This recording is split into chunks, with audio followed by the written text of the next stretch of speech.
Celebrating their 20th year at ESPN Los Angeles, the biggest show on the radio, Mason and Ireland, is on your Tuesday afternoon right now. Good afternoon. Good afternoon. And it is a good afternoon. It is, and wait till you find out what. You guys are all buzzing about something. I don't know what it is. This is the greatest. Okay. Hit the breaking news sounder. Boy. What the hell is breaking? I don't like it. But you got to live with it. I do. I have no choice.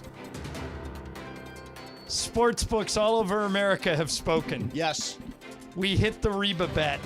We did. We hit the Reba bet, and nice. here's why. Why? All right. Yeah, why? What's the detail? Okay, so here's why here's the Reba bet. Mason and I both bet a bunch of money during the Super Bowl. And one of the things we each bet on was length of the national anthem under 89.5. Yes.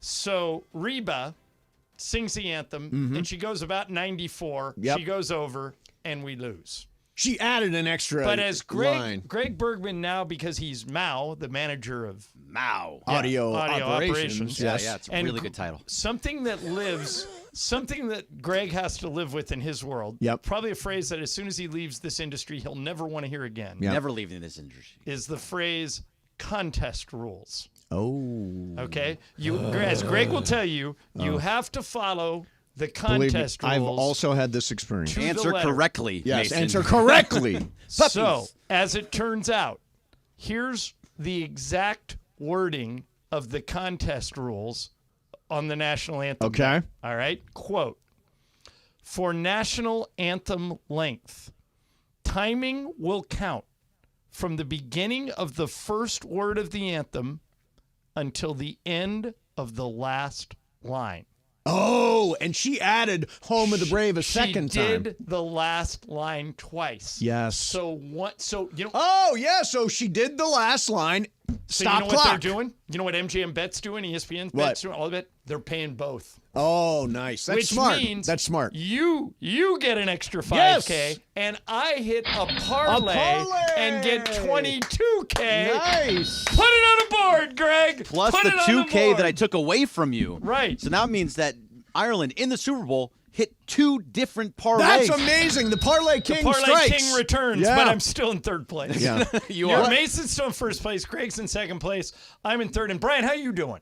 I'll be back. Don't worry. You know what I'm saying? You'll be back? It's a long year. My yeah. advice, don't bet anymore. I got to bet You big. next You know, year. I got to come back. Yeah, There you didn't- go. That's the attitude, you Brian. You made it to February. Yeah. Right? You made it to Yeah, That's a win. You're But, doing you well. know, this almost- By the way, whenever we do Mythical Money, it's brought to you by Prize Picks, the largest and #1 daily fantasy sports platform in North America. New members go to prizepicks.com/710. Use code 710 for a first deposit match up to $100. Prize Picks is daily fantasy sports made easy. And we should talk about how rare this actually is. You know, everybody I know has a bad beat story. You know, something that they had. Mostly, Mace, you and I love to play poker. Oh. It's mostly like, I had full house, 10s over jacks, and the guy beat me jacks over 10s or Yes, something. exactly.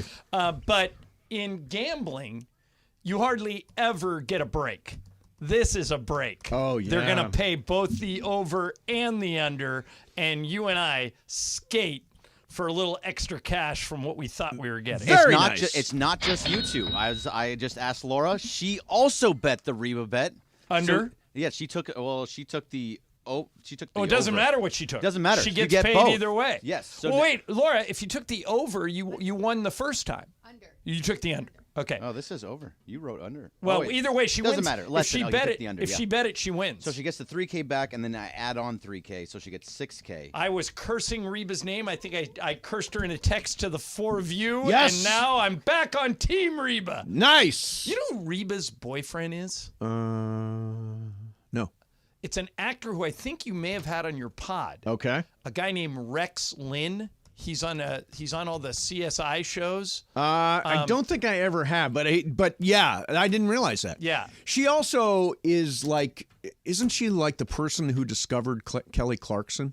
Could be. I think she was. Oh, you know, Usher. A lot of people were disappointed. I didn't realize it till last night that he discovered Bieber. And a lot of people felt like Bieber was going to be one of the guest stars, and Bieber apparently told him, I'm just not feeling it. But that would have really But lit he the asked. place up. Yeah, I read that too. He did try it. How did your TV bit go last night? You know- were you happy with it? I look fat. I just Really? Yeah, the angle was terrible. I need to talk to Alex about it.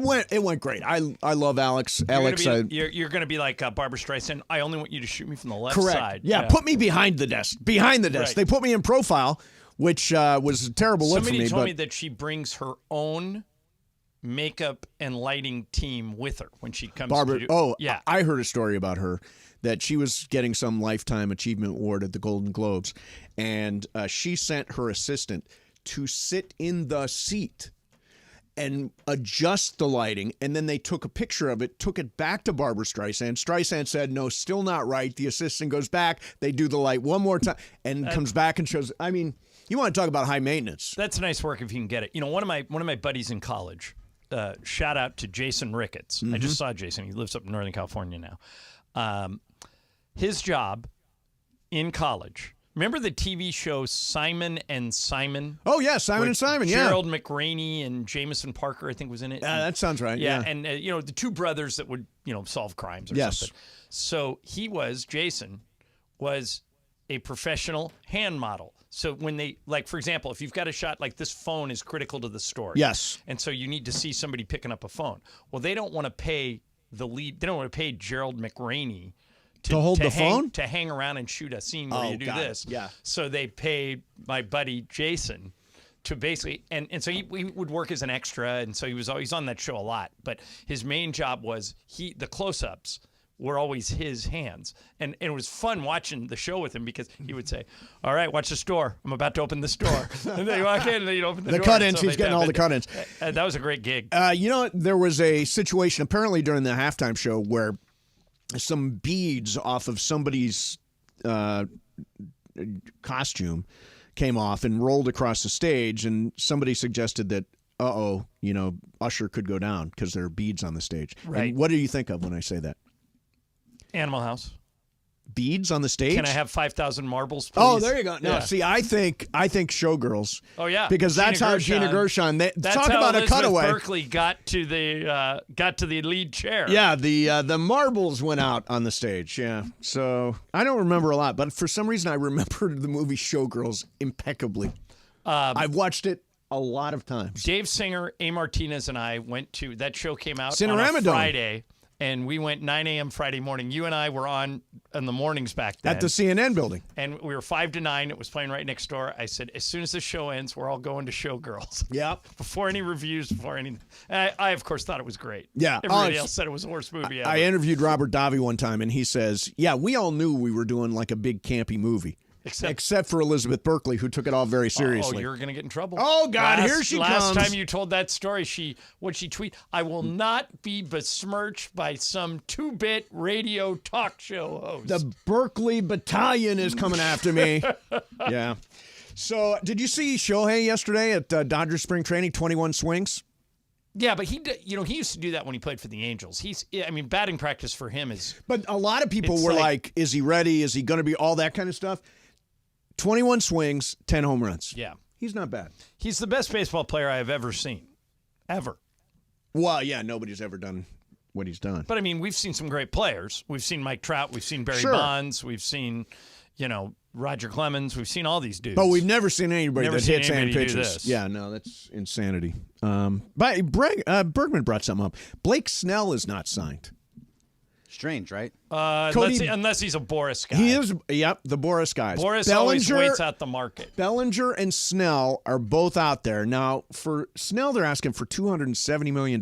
For a guy with shaky control and entering his mid-30s, I just don't think $270 million makes sense. It's a lot of money, but he's won 2 Cy Young Awards with 2 different teams. But we're not paying for track record. We're paying for future. That's the one thing that people don't pay attention. No, we're buying tomorrow. We're not buying yesterday. So what's he looking for in for term? How many years does he want? 7 years, 270. So I'm sorry, 8 years, 270. So 8 goes into 27. So he's only looking for between 30 and 40 million a year. So if I'm the Dodgers, I would come out and go, hey, right now we'll give you 2 years, 85. Let's go. Wouldn't you do that? And then you defer 40 of it. Defer 40 of it. So you only pay $5 million. Right, pay $5 million. Wouldn't that be- Yeah, no, I mean, wouldn't that be a good play sure, for both It'd be a sides? fantastic sign. Yeah, I mean, the Dodgers have tried that front-loaded thing. They tried it with Aaron Judge. They've tried it with multiple players. Where Bryce Harper. They tried to Bryce do it. Harper, like So- here's 2 years 90, or here's Yeah, 2 I would years offer 100. Blake Snell 2 years 90 Yeah, and see what he says. that'd be interesting. He would be a really valuable addition. Where would he slot in? He would be your number 2 starter, I think. Well, I mean, probably Glasnow is your number 2 starter. You Well, paid no, Glasnow Blake Snell's over better than 100. Glasnow. I mean, they were on at the time. Yeah, They were on the same team together, and Blake Snell won the Cy Young. Yeah, yeah. And then Blake Snell went to San Diego and won the Cy Young again. Yeah. Blake Snell's really good. He is, And but by the way, for the 5 Angels or the Dodgers have always been a team that had tons of lefties, Yeah. whether it be Kershaw, Rich Hill, Hyun-Jin Ryu, all these dudes. Not they don't have anymore. Yeah, they don't have a lot of lefties now, and Snell's a lefty. James Paxton is their one Well, lefty and starter and right Kershaw. now. Oh, and Kershaw at the end of the summer, yeah. But Snell would slide right in. It depends on how good. Who's the Japanese pitcher they signed? Yamamoto, he's going to be the opening day starter, I think they Right. announced, It right? depends how good he is, whether or announced not Snell is. Did they announce he's going to be? I don't think for some reason. I don't think they announced anything. Okay. But I don't think I'm announcing him as the opening day starter. Snell might be better than him, but we don't know yet because we haven't seen Yamamoto pitch against major leaguers. But he's, if he does anything close to what he did in Japan, he's going to be great. He's going to be like Shohei as a pitcher. I mean, if the Dodgers go out and get Blake Snell, which would be just absolutely ridiculous, it's just not fair to the rest of the league at that point. Greg, You it have the does best- not mean you will win the title. I know it doesn't, but look what you're talking about. You have the most ridiculous 1 through 9, and then you're going to have the ridiculous 1 through 6 for your starting pitching. That's unfair to the rest of the league. There'll be people like up in arms and Look at torches what has happened in the last 2 years. The Dodgers have run Little different. roughshod over everybody, and then they get to the playoffs and flame out in the first round. And by the way, when I say flame out in the first round, Greg, I don't think they've won. They've won one game, right? I think one they had of one 6. win against the Padres, right? Yeah, and then none last year, right? Yeah. none. They got And swept. so, I mean, it's like you always say, it's a crapshoot. It is a crapshoot. Yeah, and by the way, you can load up like the Dodgers. You can spend another $1 billion. Doesn't guarantee you a damn thing. If Mookie goes 0 for 21, you're kind of screwed. If Freddie goes 1 for, I forget what he was. They went combined 1 for. Where'd they go? Combined 1 for 25 or something like that. I remember when the Brooklyn Nets signed Kevin Durant and Kyrie Irving, I Oh. thought nobody's beating that team. Super team. That team is going to be too good. And then they started getting guys to go with them, and I thought, then they got Harden. Yes. Okay, so now they got Harden, Kyrie, and Durant. Yeah. And I said, if I was a gambler, I would have put money on them. Not only did they not do anything, they went out in the first round of the playoffs. I don't even think they won a game. Yeah. And so it doesn't. It's a fluky game. But it'd be really fun to watch. I'm going to watch all the Dodger games anyway. So go sign Blake Snell. We'll put him in the party. Yes. That's going to be a really fun party to watch. All right, Ireland coming back next. You're a magnificent play-by-play man, and I have got 2 different calls of the final play of the Super Bowl. Oh, here we go. Because if one is one of them, then Nance Romo. Sure, call. one is Nance Romo. The other one is a good one too. I just want you to tell me I which watched one you this. like. But did you know Yeah, which I one I'm watched talking this. about? Awful announcing. Yeah. Yeah. All right, life's journey has got its highs and its lows, and the L.A. County Department of Mental Health is here to support you through it all. One of the things I'm doing last week during the Mindful Minute, I mentioned a listener who DM'd me about their mental health journey, and it got a huge reaction.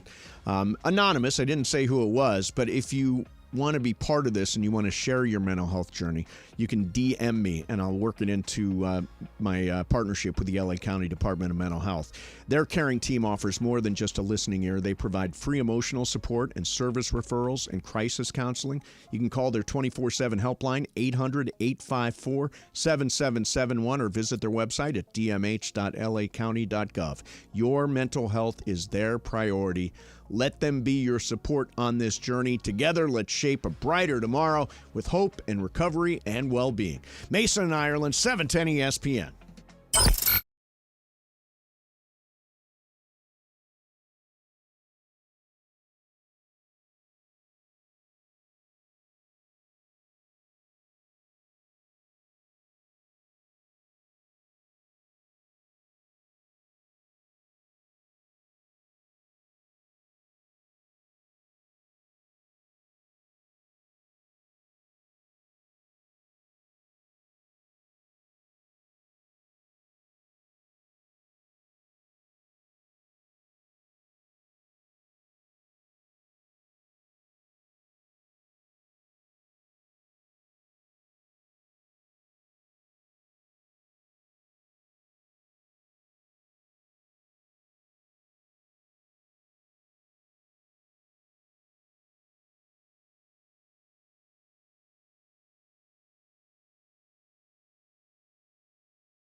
At Ireland continues now.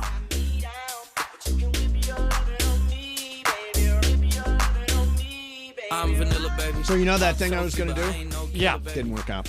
But I do. Oh, the play-by-play thing? Well, did I can't remember if I put it in for today or not. Andrew Marchand, who used to work for ESPN, Yes.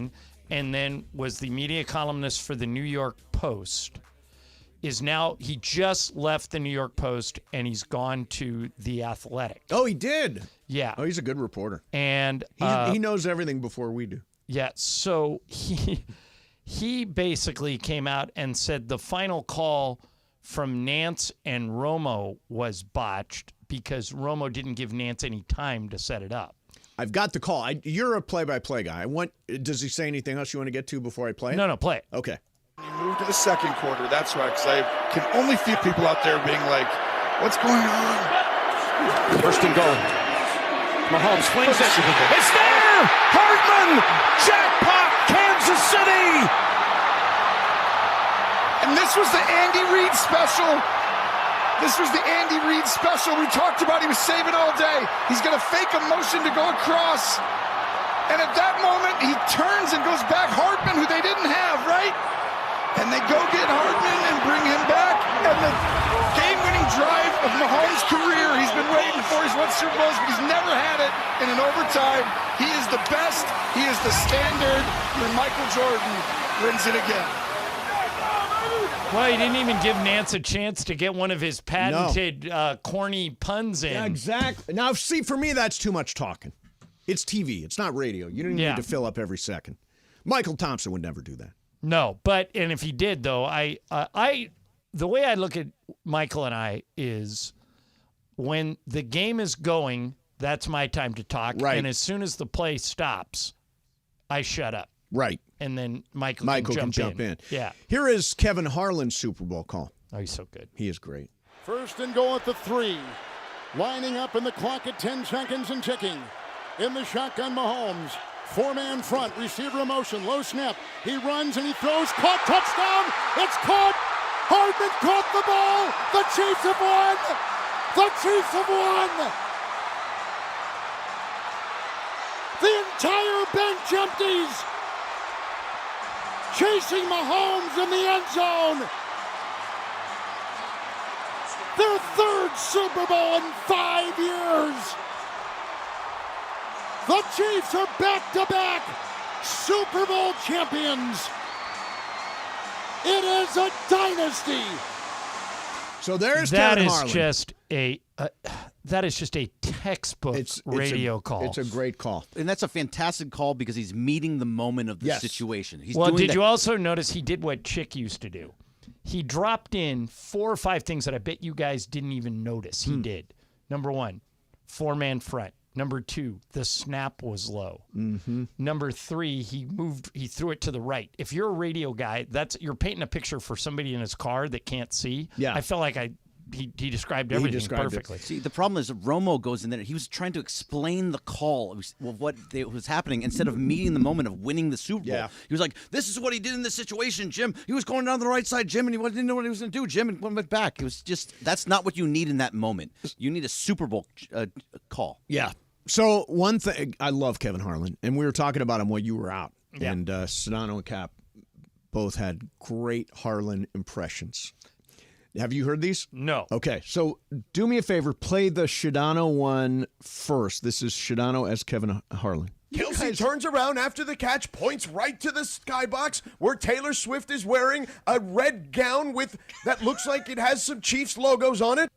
Okay, now listen. That was perfect cadence. Listen by Sedano. to Cappy. They're on the 10-yard line. Check that. Make that the 11-yard line right now. Looks like they've got the trainer looking at the right knee. No, it's now the right ankle. It's his white shoe with the black Nike swoosh, and they're working on the right ankle. The trainer has his left hand on the calf, but his right hand underneath the shoe.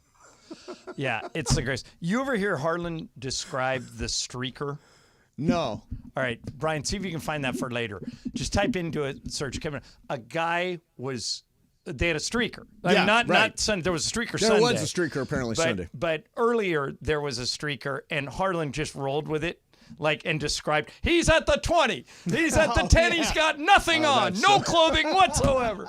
It's just really good. We don't know what happened to the Romo started talking about the streaker, and then somebody obviously said we're not allowed to talk about streakers. Well, the unwritten rule in broadcasting is you don't acknowledge it or mention it. You don't show it, you don't mention it, because it encourages people to do it. Yes. So that's why I've done games where I've been the sideline reporter and stuff has happened in the stands that the Angels don't want out there or the Lakers don't want out there, and we just ignore it. Right. Which is what you're supposed to do with a streaker. What's interesting is last night when I was over at Channel 11, Congressperson Sydney Kamlager was there. Okay.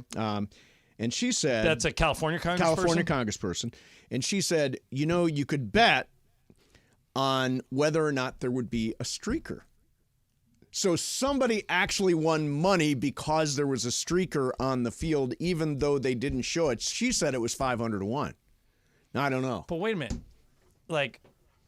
If we would have been thinking. Yeah. We just pay some college kid. We just get... That's what I say. We get Parker, Cody, and DeAndre to streak through the end zone, and we give them a cut of the money. Or what about, I'm going to make this bet, then I'm going to be the streaker. Well, but you're a public figure. You can't get arrested. Oh, yeah, I could. You're right. I'd have to send. But No, just do it. That would be a heck of a blueprint podcast if all three of them did it and got caught. It would be amazing. And, they get drilled now when they go out on the field. We didn't see it, but I'm sure that guy got tackled hard. Yes, I think there was two of them, right? And were there a a double streaker situation? Yeah, except they only took off their shirt. Yeah, I heard they only took off their shirt. Is that really streaking? It was like half streaking. No, that's a lazy streaker. That's like lazy streaker. That's like shirts and skins at Venice Beach. That's nothing. Right. That's a scared streaker, and really they should be hit harder. Oh, Brian already found the Kevin Harlan streaker call. So here's the one I was talking about. This happened on a Monday night game a couple years ago. Chasey's running down the middle of the 40. Arms in the air in a victory salute. He's pulling down his pants. Put up your pants, my man. Pull up those pants. He's being chased to the 30. He breaks a tackle from a security guard. The 20, down the middle, the 10, the 5. He slides at the 1, and they converge on him at the goal line. Pull up your pants. Take off the bra and be a man. That's so damn funny. Just the best. Yeah, that is so funny. All right, coming up next for you, going to spin the wheel of questions. I want to do some Lakers coming up. Okay, good. Tonight. I put some very fun stuff on the wheel. Okay, good. So there's some good stuff on We there. will do that coming up. Mason, Ireland, 710 ESPN. All right, BB Go is the official game day snack of the Lakers. Bergman and I have tons of BB Go in our freezer right now. Mouth-watering Korean snacks and meals in minutes. You should keep your freezer stocked with BB Go. You just throw it in and you're already having dinner. It's #1 food brand in Korea, and it's making the whole world more delicious. As they say, minimum effort, maximum flavors. BB Go is available at all major grocery stores in the freezer aisle. BB Go Mandu are the largest, juiciest dumplings in the market. Every day is the day to live delicious with BB Go, the official game day snack of the Lakers. You never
Here each weekday, 1 to 4 p.m.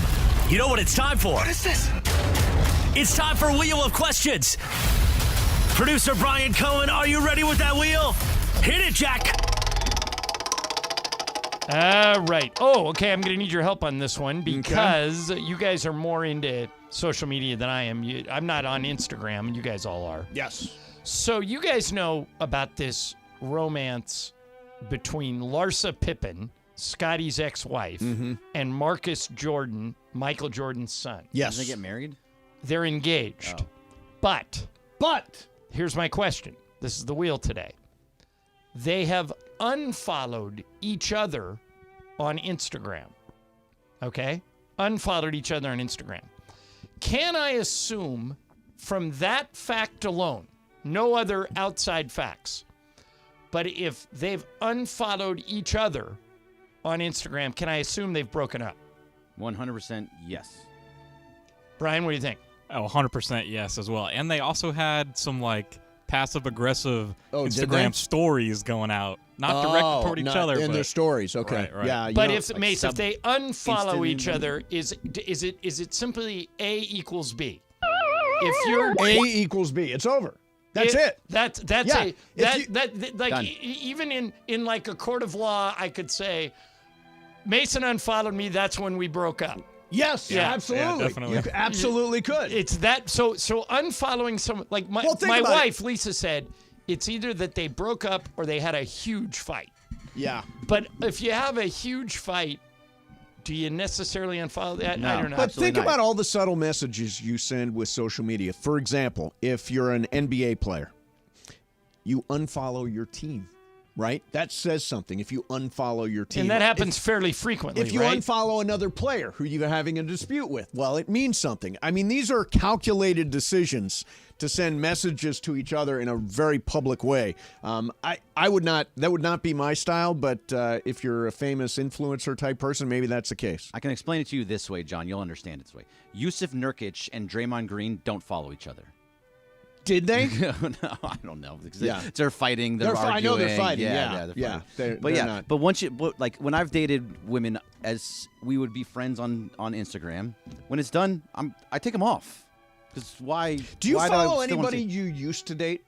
that I used to date? In other words, yeah, Ireland. It's been so long. Do you Yeah, follow I've anybody been you with the used to same date? woman for 30 years. Yeah, I but Do you I actually? follow people like my college girlfriend. I follow and Do you? Yeah, and Does Lisa know? yeah, Oh, she knows? yeah. So I actually am following the last girl I dated, and she's following me still. But Oh, like, okay, so you maybe and there's I- something going on. You and I don't follow Bergman. That doesn't mean we don't. By the way, that is the weirdest thing. I was on I Twitter think this maybe weekend. I do follow you again. you now. do again. You do. I do not for some reason. Mason, you did it to like copy onto John's bit and then just never. Never. I totally forgot. Well, it's kind of like my blue check mark. They took it away, and now I can't get back. Except I didn't do that. But now you keep mentioning that you By the way, don't follow me the and then don't shine- go and follow me. The shine of a blue check mark has kind of gone away, hasn't Yeah, it? now that that people Definitely. can Like buy now, them. if you have, like I have one, but I don't even know how I got it, and I would give it to you. I don't Yeah. know what it does. The station had a certain number of blue check marks. At one point, I had one. Then they took it away. And you know what? The truth is, I don't think blue check marks are that big a deal. You know who has one? My life has marched on. You know Graham Metzger who works here now? Yes, of course. He has a blue check mark. Did he buy it? I don't know how he got it, but he. I don't know. Probably. I don't know Yeah. anybody. You can buy it. I don't know anybody who paid for that. If you want to know about Cal State Northridge, Okay, so let me. Graham's No, your guy. is it? I know Graham's father is a teacher at Cal State Right, but- Long Beach. but Does Graham- Graham go to Northridge? No. Graham called a Northridge game. game. Oh, okay. Yeah. last week or week before, something like that, for ESPN Plus. He's an up and comer. know. Although, as my not stepdad Leo said, who is that kid running around in the studio? He really does look He young. does look very, very young. Very Well, he young, is yes. very, very young. Yeah, Mason. Okay, so you keep talking about the fact that you don't follow me. Are you going to Correct. go back and actually follow? I me? wouldn't. He'll just I don't care one way or the other. put Because- out random pistachio tweets that make no I like sense. just because I have a love personality pistachios and eat them. a lot. a lot, and I've run into the situation. It is a waste when it's closed and you can't fully open You the two pistachio. are idiots. You know you can buy them without the shells. No, I don't want them without the But shell. then you're just eating calories. Right. If you have to work at it, it's not so bad. Yeah, like in my golf bag, I have unshelled pistachios at all times. Right, but see, then you can just eat them by the handful, and Exactly. they're but That's not I what I want to want. work at them. I'm the same way. I want to actually open them because I'm not. It starts to hurt your hand after a while, and then I stop. Exactly, it keeps I you wanna from eating stop. too many of them. Okay, corporate Greg at corporate_Greg. That's Let me right. My last few see. tweets have not been silly tweets.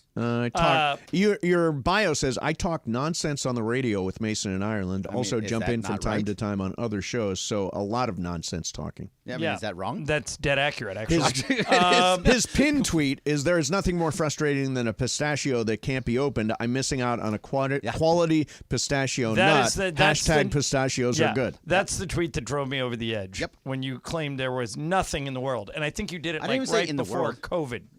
And it's like, Well, it there's was nothing 2018. worse. It was 2018. Yeah, I mean, So, there's a like- couple Like years. way A year pre-COVID. before. Yeah. Yeah. Two. Okay, Bergman, there it is. Yay! Following Greg Bergman. I think Ireland, you still do, right? Yeah, I think I do. But so that, Do you but follow I Brian? can assume They now both do. for all future scenarios Yeah. that if someone unfollows somebody and they're dating, that relationship is over. They've broken it's up. that black and white. They broken up. Yeah. Okay. Yeah, it's over. That's it. It's over. It's over. Once you don't follow somebody.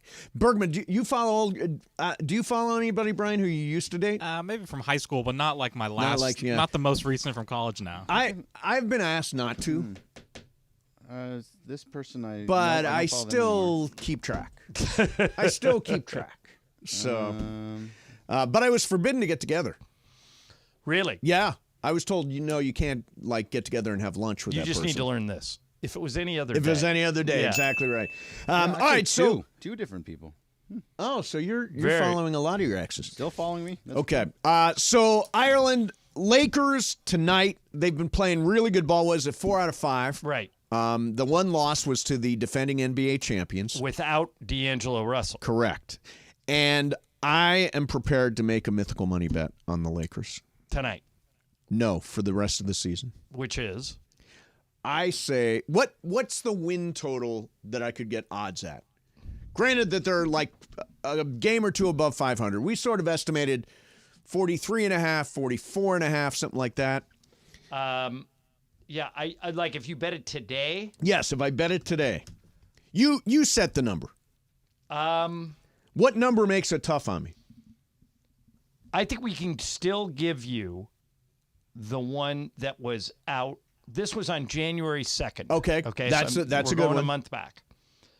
43.5. Give me the over. Okay. Give me the over. See, I was- Over 43.5. Those are the actual odds. from who? From ESPN Bet? From something called thelines.com. I don't know what that is. I I can't say navigate around that 45.5. ESPN bet site. Can you? Yeah, I can't get this. I was trying to Yeah, get the. it's like it'll get there eventually, but it's hard to get. I'm lines taking out of Ireland's number. Here's the no. I don't like that 43 and a number. half. He's 45 wait a minute. 45 and a His name's on half. the Well, show. John, let's talk about this Yeah. because we could set the there. line. Okay, wait a We're- minute. we're Wait a the minute. Hold sports on. book. Vegas Insider Okay. Yeah, that's a good one. has you at 47.5. Oh, come on. So let's meet in the middle. No. That's fair. At 45 and 5. 45.5. Okay, so let's think about this. Bergman, you're a good mathematician. Sometimes. What's the record they need to get in the last, 26 games? They're 28 and 26 Six. now. So that is 54 games, which means that there's 28 more games. So they have to go 18 and 10. That's 18 fair. and 10. That's fair for the. I think they're going to go 18 and 10. Yeah, that's a good. That was some good mathing. Yeah, that That's was a- actually impressive. That's a fair bet for Mason on both sides. Okay, Yeah. well, how much? 10,000 mythical dollars, they go Okay. over. Another $10,000 10,000 Lakers. mythical dollars that they finish in the 6 seed or better. 10,000 6 seed or That better. That well. Can I get odds on that? Well, wait a minute. You only They're have three to and a make, half out of the I was 6. going to say you only have to make up 3.5 games, and they have right now the team that's in the 6 is Phoenix. Yep. And they've beaten Phoenix 3 out of 4 times. So Okay. you have the tiebreaker there too. All right. So it's really more like 3. That's a doable bet. Okay, give me 10,000 mythical dollars on being at least the 6 or better. 6 seed or better. All right, no odds on that. No odds.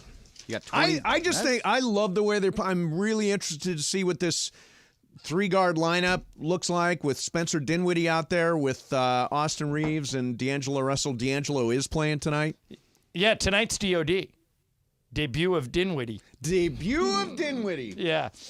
It's better than DOA, isn't it? Yeah, that's what I was thinking about. Are we calling him dead on arrival? Yeah, dead on arrival. DOD stands for, the common phrase for DOD is Department of Defense. Yes, that's correct. But he a good in this defender? case, it is debut of Dinwiddie. Yeah, he's sort of a middle-of-the-road defender.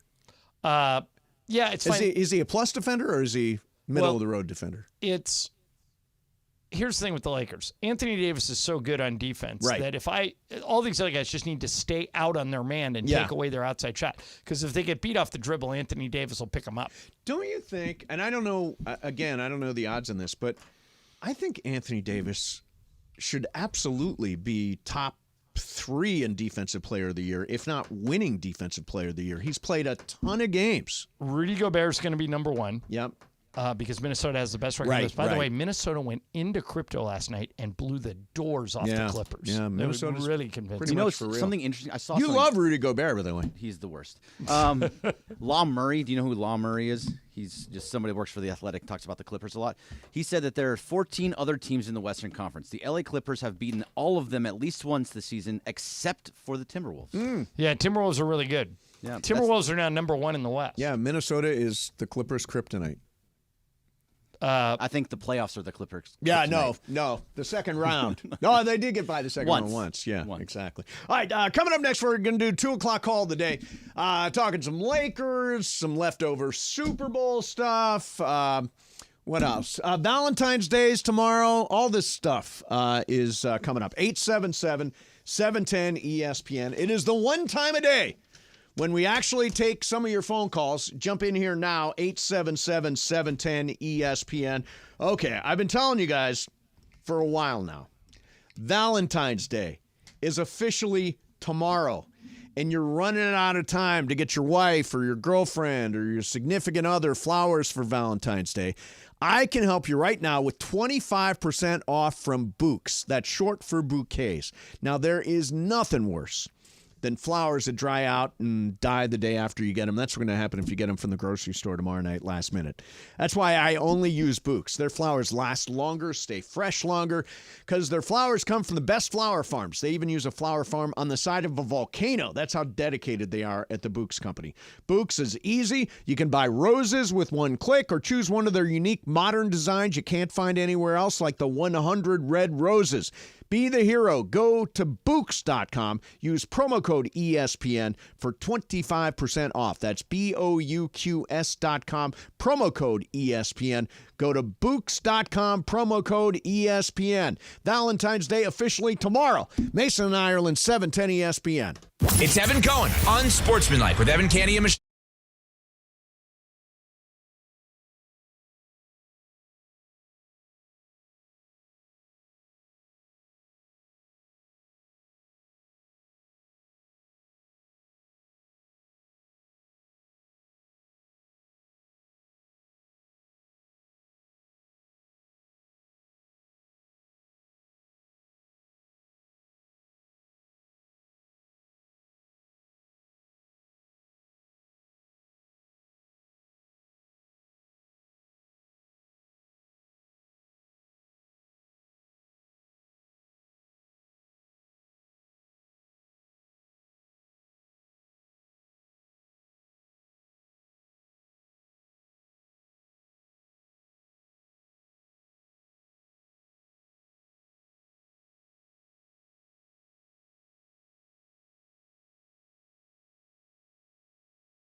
most downloaded sports podcast in Los Angeles. The number one most downloaded sports podcast in Los Angeles, and we thank all of our podcast listeners for that. If you ever miss a moment, get your fill anytime. Just search Mason and Ireland wherever you get your podcast. Hi, what's up, people? It is Tuesday after the Super Bowl, and lots of stuff going on. Lakers playing Detroit tonight. You know what today is, Ireland? Today is the day before Valentine's Day. It's also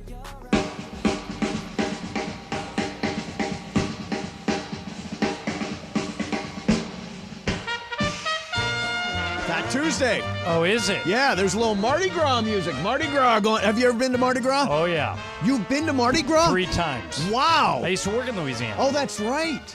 It is crazy. Tell us some debauchery. Not about a shoe. Yeah, not about the shoe. Yeah, one night I woke up at the wrong end of a bed. The wrong end of it? Yeah, like, where you put your feet normally. Yeah, right. That's where my head was. And when I woke up, I went, I'm not sure where I am. And really? then I woke up and figured it out. But it is anything goes. That is for sure. Yeah, and that means, will you do anything? Have you ever been to New Orleans? Yeah, Bergman? my brother went to Tulane, so I would go out there and the party. food is unbelievable there. Amazing. Yeah, no wonder Zion Williamson is having trouble with his weight. Brian, you been down Hurricanes there? Never been. Hand grenades. The hurricane. You know what's in a hurricane? I actually looked this up.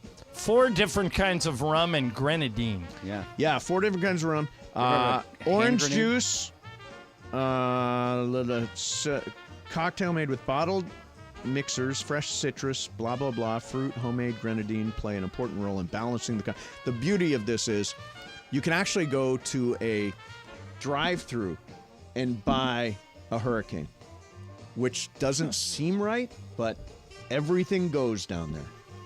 Yeah, it is a banana republic Yeah, it in really Louisiana. Have you ever had a hand grenade down there? No. Yeah, that was a really Is that big another They one? actually put like a little plastic grenade inside of your drink, and it's vodka, rum, gin, and melon liqueur. No, that's nice. Yeah. That's nice. That'll get you nice We and had toasty. Ireland and I were in New Orleans one time, and we were in a cab going to the airport. We almost died. And this cab goes down a blind alley, and we were like, "Oh my God, we're dead. We picked the wrong cab driver. We're gonna get jumped."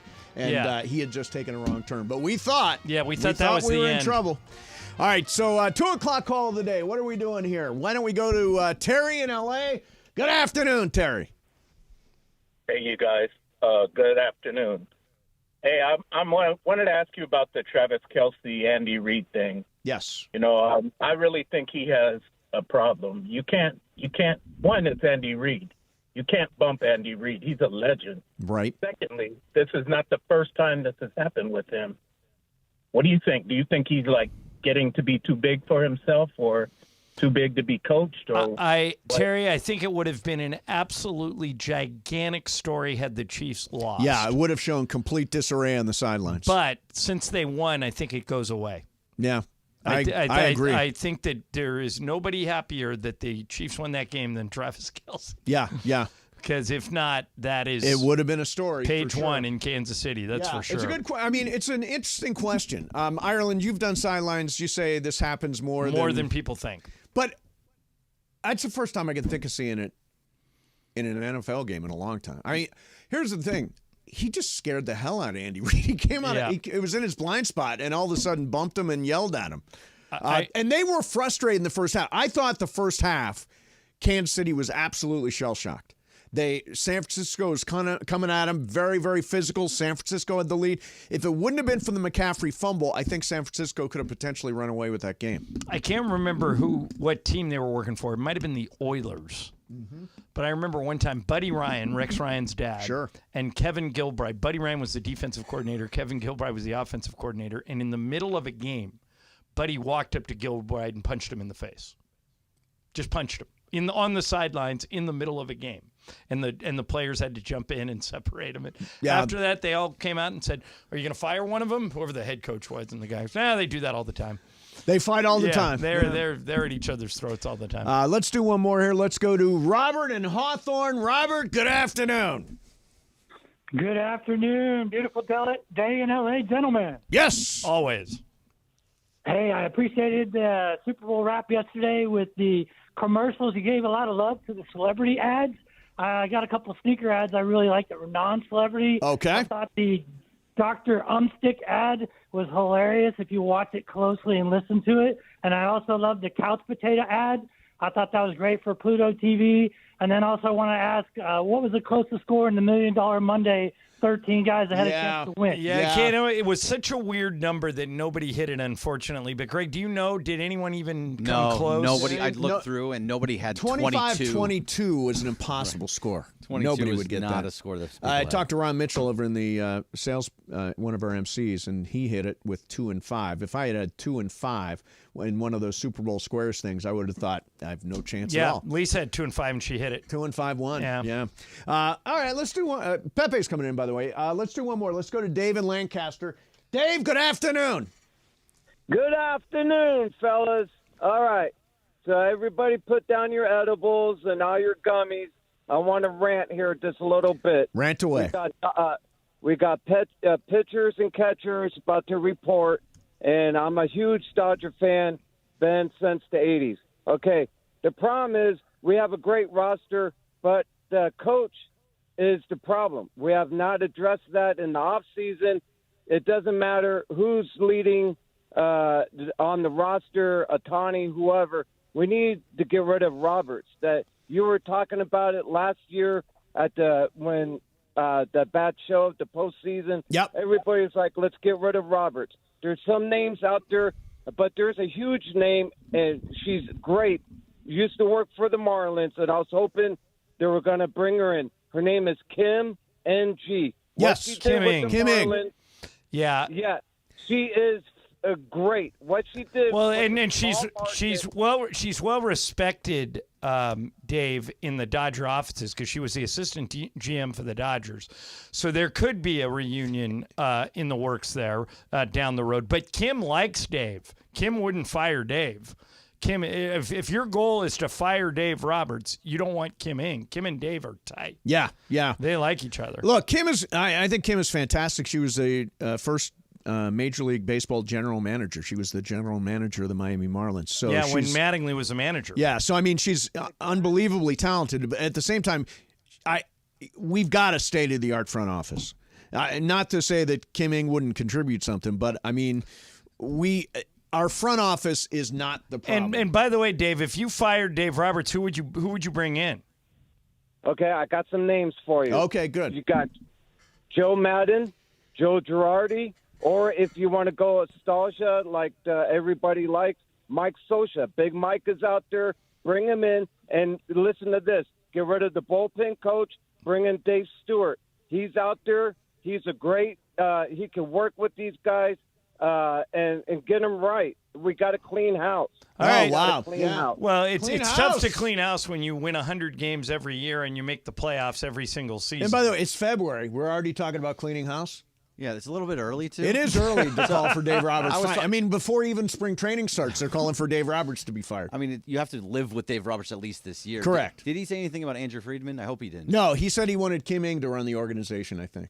Okay, well, Andrew Friedman cannot go anywhere because Shohei Ohtani Oh, said he that's could. right. He's Shohei got an Ohtani opt-out. said if Mark Walter or Andrew Friedman are not there, he can opt out. So that's not happening. Yeah, no, that's Kim Ng is definitely not great, happening. though. She's great. Bergman, get that in our deals. If you're not here, Mason and I can opt out. How about that? I mean, do you really want to do that? Sure, why not? Because I can Here's go the to any thing. time. We could opt out at any moment. Yeah, it's true. There's nothing. Or they could opt us out. They can opt us out, or we can opt out. I mean, we already have the opt out if we want. We can walk. What would happen if we just walked away? Nobody could do anything to us, right? No, it would be. You know what it would be? It'd be extended. Travis and Slee were rolling right into Sedano and Cap. Right. They would just cover us up. Long Travis Slee. It would actually be Bergman and Brian. Oh, Bergman yeah, and baby. Cohen going forward. Why not? Why not? All right. Why not? Coming up next for you, he's riding in on his the horse.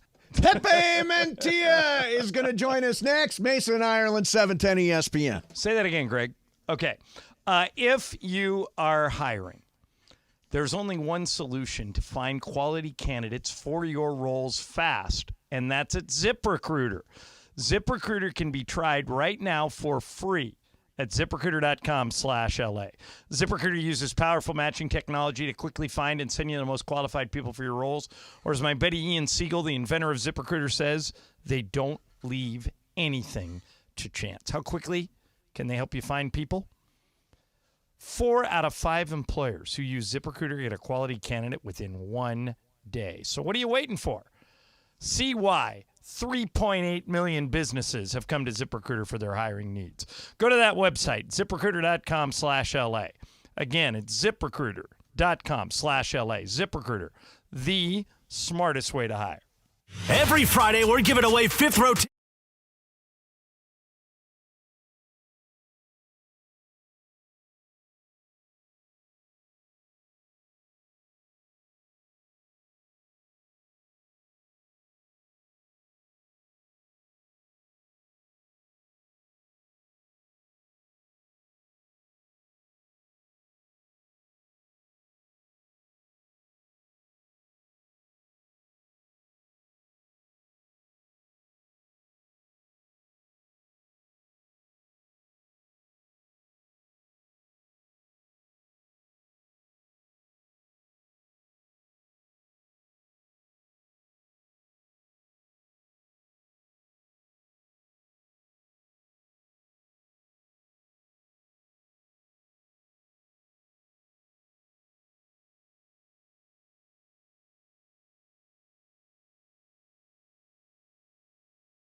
Now. Ladies and gentlemen, he has just arrived on his the horse. There you go. Pepe Mantilla is here. Pepe, what's going on, man? I'm happy to see you guys. I'm Yes. happy that Kansas City won. And you're happy Michael Thompson's not here today. It's a good day for you. Yeah. Yeah. So it's not a good day for you guys because I'm going to get on either one of you guys because I don't have. Well, it certainly won't be me because I'm the biggest Pepe Mantilla defender in the world. I am always out there pushing for Pepe. Pepe, as Michael would say, let me ask you a question. If the Lakers win tonight, and I think they're gonna, they play Detroit. Although Detroit's been better lately, but I think the Lakers can take them. And then we win tomorrow in Utah. That will be 5 out of 6 going into the All-Star break. It might be 6 out of 7. 6 out of 7, yeah. Because tonight would be 5 out of 6. Tomorrow would be 6 out of 7. That's the best. And the one they lost was against Denver, a good team, and no D'Angelo Russell in that game. So can I say, or would I be being hyperbolic, that if they do that, if they go into the All-Star break winning 6 out of 7, they're back to what they were doing when they won the in-season tournament? I agree with you. Yeah, I feel that way. And it's funny that you mentioned about D'Lo because the game that they won against the Pelicans after Denver, I saw D'Lo and I said, I'm glad you're back. He said, yeah, me too. I said, I missed you yesterday. And he said, yeah, we would have won. Well, I think a lot of people think that because that game was close. With 3 minutes to go in that loss to Denver, Mace, it was tied. Yeah, right. And then Denver went on a 10-2 run down the stretch. If D'Lo scores 15 points, we win. And in the interest of being fair, KCP didn't play for them, so they were missing a starter too. Yeah, but at the same time, but KCP's not as good as Russell. At the same time, we didn't have our best defender. Right, don't have Jared Vanderbilt. Yeah. I still think Anthony Davis is our best. I think Jared Vanderbilt is our second best defender. Anthony Davis. Yeah. So Pepe, they Gary made the big sign, the Wave to Pepe sign. I know. I saw all the pictures, and I actually saw a picture of somebody waving to you. It's floating around. No, they were waving to a girl. No. Was waving to me. No. It's literally there's somebody waving to Pepe. He put it on Twitter. I retweeted. I'm like, here, look at the waiver. Tonight I will do a panoramic shot with my phone. And you're not going to find anybody because you're blind. Yeah. Okay, no, Pepe. You don't want to find anybody. I'm going to do a panoramic shot, wide-angle lens, and I'm going to go slow. What section do you want me to focus it on? Anybody, because a lot of people wave. Okay, and then we will see how many people waved. I wish every person that comes and tells me that they're waving, I always said, go and tell those fools that you're waving. Yeah, Ireland, look, right there. There's a picture. That guy is waving to Pepe. Yeah, he was waving. There was a really cute blonde behind That's Pepe. a real wave. That's a real wave. The sign is really cool. It is very cool. Yeah. And you'll see it tonight if you go to the game. I saw him on Kobe's Day. Yes. And he came and we took a picture and all that. And he said, I have the sign for you for tomorrow. I said, you're great, man. Thank you. I really appreciate it. Now, have you worked up a good version of Potpourri of Lies? Well, let me tell you something. Oh, boy. Okay? Here it comes. Potpourri of Lies, I usually do it. I'm just going to say. Now we got him saying I'm just going to say Potpourri of Lies because you guys say it. And I mean, if I argue with you, it's arguing with the wall, you know. that is true. So why do I waste my time? So I love Potpourri. Usually I do it like a light version. Yeah, a light version. Because Dodo Bird is here. Yeah. But today Dodo Bird is not here. The Dodo Bird is gone. But in he flew. He flew away. Michael's coach, Jake Caldwell, who passed away last week, he was in his 80s. But and so Michael played on a really good high school basketball team. So Michael's in Florida for the funeral, which is why Michael's not here today, and it's why Trudell is going to pinch it for Michael tonight. But go ahead, Pepe. So Potpourri of Light. Potpourri. He's officially named. I know, we've converted. Well, whatever you want. Yeah. Okay. All right. Potpourri is a little bit harder, but because you guys are bright and you went to high school, yes, you should know. Yeah. Which old-timey actresses are going to be in there? I got a suggestion. How about Mary Pickford? Let's go really far back. Yeah. Let's go Lillian Gish. Let's go way, way back. Is Betty Davis involved in any way in Potpourri today? No literature questions. No today. literature Oh, No, wow. because Michael doesn't know any. I'm saving those for Mike. Save those for Michael, That's right? true. It's All a right, stump let Michael. me ask you guys, in honor of Michael, a football question. Okay. This just came down from Bleacher Report. Okay. They have a writer there named Alex K.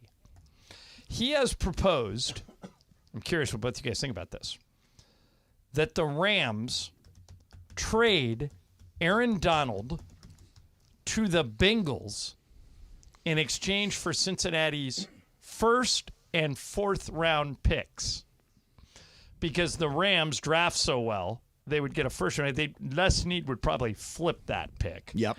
And then the fourth round pick is where he's found guys, like Cooper Kupp and Puka Nacua. Yes. I'll entertain the premise. No effing way. I mean, seriously, why would you move your best defensive player, the guy who's literally getting doubled and tripled on every single play? You need an edge rusher to put pressure on that offensive line that springs Aaron Donald free. I don't think you move Aaron Donald, the best defensive player, maybe one of the best defensive players, certainly in history. And maybe the best player in the history of the Rams, either him or Deacon Jones. Yeah, right there, yeah. But Pepe, would you consider it? Are you kidding me? See, who's this guy? I don't know. His name is Alex K. Writes for Bleacher Report. Alex K. I have a lot of respect for you, although I don't know you. You do have respect, or you don't have respect? I have respect. I don't know the guy, but I think that he's shooting the ducks. Yeah, he's definitely shooting ducks. I agree. Would you guys agree he's shooting ducks? Yeah, that's. I think that duck is shot. I think you only trade Aaron Donald if Aaron Donald comes to you and asks for a trade. Yeah. I don't think you can trade Aaron Donald against his wishes. Why would he even ask for a trade after what's going on? Right, after what's going on. I mean, they're moving into what could potentially be a Super Bowl run. Who's the face of the Rams? Right now, probably Stafford. Stafford and Donald. Puka Nacua, maybe? You know what the answer to that question is, honestly? Yeah. Sean McVay. Oh, yeah, it is true. Sean McVay. He's so... Yeah, but, I mean, players. It's has to be Stafford, it's Donald. Stafford, Donald, Kupp, Puka. One of those guys. People love Puka. I know. Yeah. What's not to love? Yeah, he's fantastic. All right, coming up next for you, interesting story. By the way, you called the Super Bowl, right? Yes. For who did you call it for, Pepe? Kansas City. Kansas City. No. You're saying he did play-by-play. He didn't do it this year. Oh, no, I didn't call. No. You did not call this game. I thought you mean that who's going to win. Yeah, you did not call this year's game. No. Okay. I was like, I wouldn't compare your call. But it would have been fantastic. Yeah, absolutely. It would have been fantastic. All right, coming up next for you, Jim Nantz. Really interesting story about Jim Nantz and a piece of personal memorabilia that he was able to grab. We'll do that coming up next. And also, there's a piece of personal memorabilia that I wish I had. Pepe Mantilla is hanging out today. Mason in Ireland, 710 ESPN.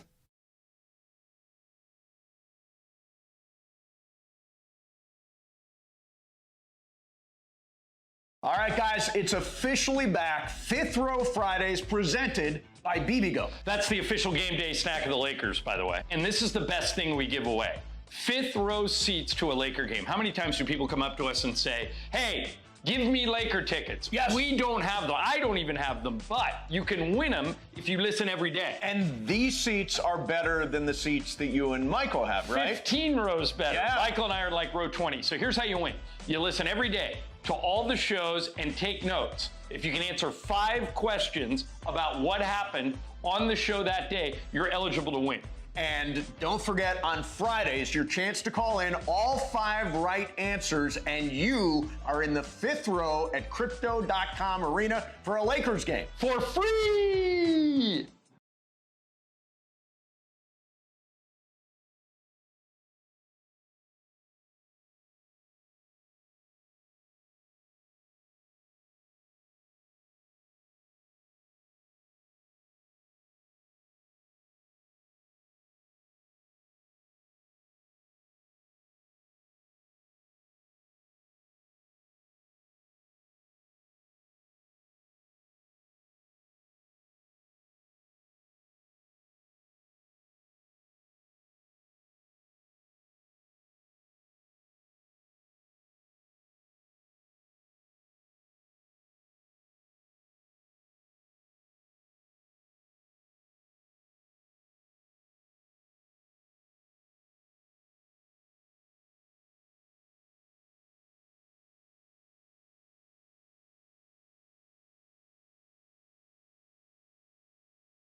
that. If you ever miss a moment, get your fill anytime. Just search Mason and Ireland wherever you get your podcast. Yeah, me too. So, a bunch of people drop new music. Pepe Mentilla's here. Did you hear Beyonce's new song? No. It's very interesting. So I knew she was at the Super Bowl. Then they decided she decided she was going to drop a couple of cuts from her next album. Listen to this. It's very surprising to me. This ain't Texas. Ain't no hold'em. It's a country record. I love it. I love it too. I love it, man. What do you think, guys? I love Beyonce. I like this. I'm all in. Good for her trying a new genre. I like that she tries things. I don't like country. I am not a fan. Yeah, but country's changing, Greg. All music changes. What was that? No, country is changing, really. Ireland, you've got a very confused look on your face. I'd have to listen to more than 30 seconds of it, but she's had such a great voice, and it's distorted in this song. There's too much going on. It's auto-tuned. Yeah, This is not my. It's not what I think of Beyonce. It's not Beyonce. like Beyonce. Oh, wow. Make it or break it. They broke it. I really, really like it. I really like it, Did too. you notice that the Grammys, she had a hat? Yes, she did. She had a cowboy hat on. There Do you you go. like That was it a little because sneak it's preview. Beyonce, or do you actually like it? I like it If because that was somebody else singing that, would you like it? yes, Yeah. I would. don't That's a think so. great I record. don't think you would. No, it's a good. We wouldn't be playing it necessarily. We're playing it because it's Beyonce doing country music. But I love country Beyonce. music. All right, so did you guys hear that Kanye, and you Yes. know, I think Kanye's kind of still a around? hack. Oh, he's a total anti-Semite. Yeah. Well, and he's do we a have hack. to talk about him? Yes, for this reason. He did something that I actually think was pretty smart, but it didn't work. So, according to Brandon Marshall, remember Brandon Marshall, the wide receiver? Yep, wide receiver, yeah. He has a podcast now. And so he went on his podcast yesterday. And he told a story that Kanye walked into the Super Bowl and he was wearing he was completely dressed in like a Blue Man Group, but it was all black. Yes. He had like a mask on his head with the Kanye symbol on his face. Because he has a symbol now like Prince used to. And Kanye has the symbol on his face, but he's wearing a black mask. So all you really see if you're looking at him is the symbol. All right.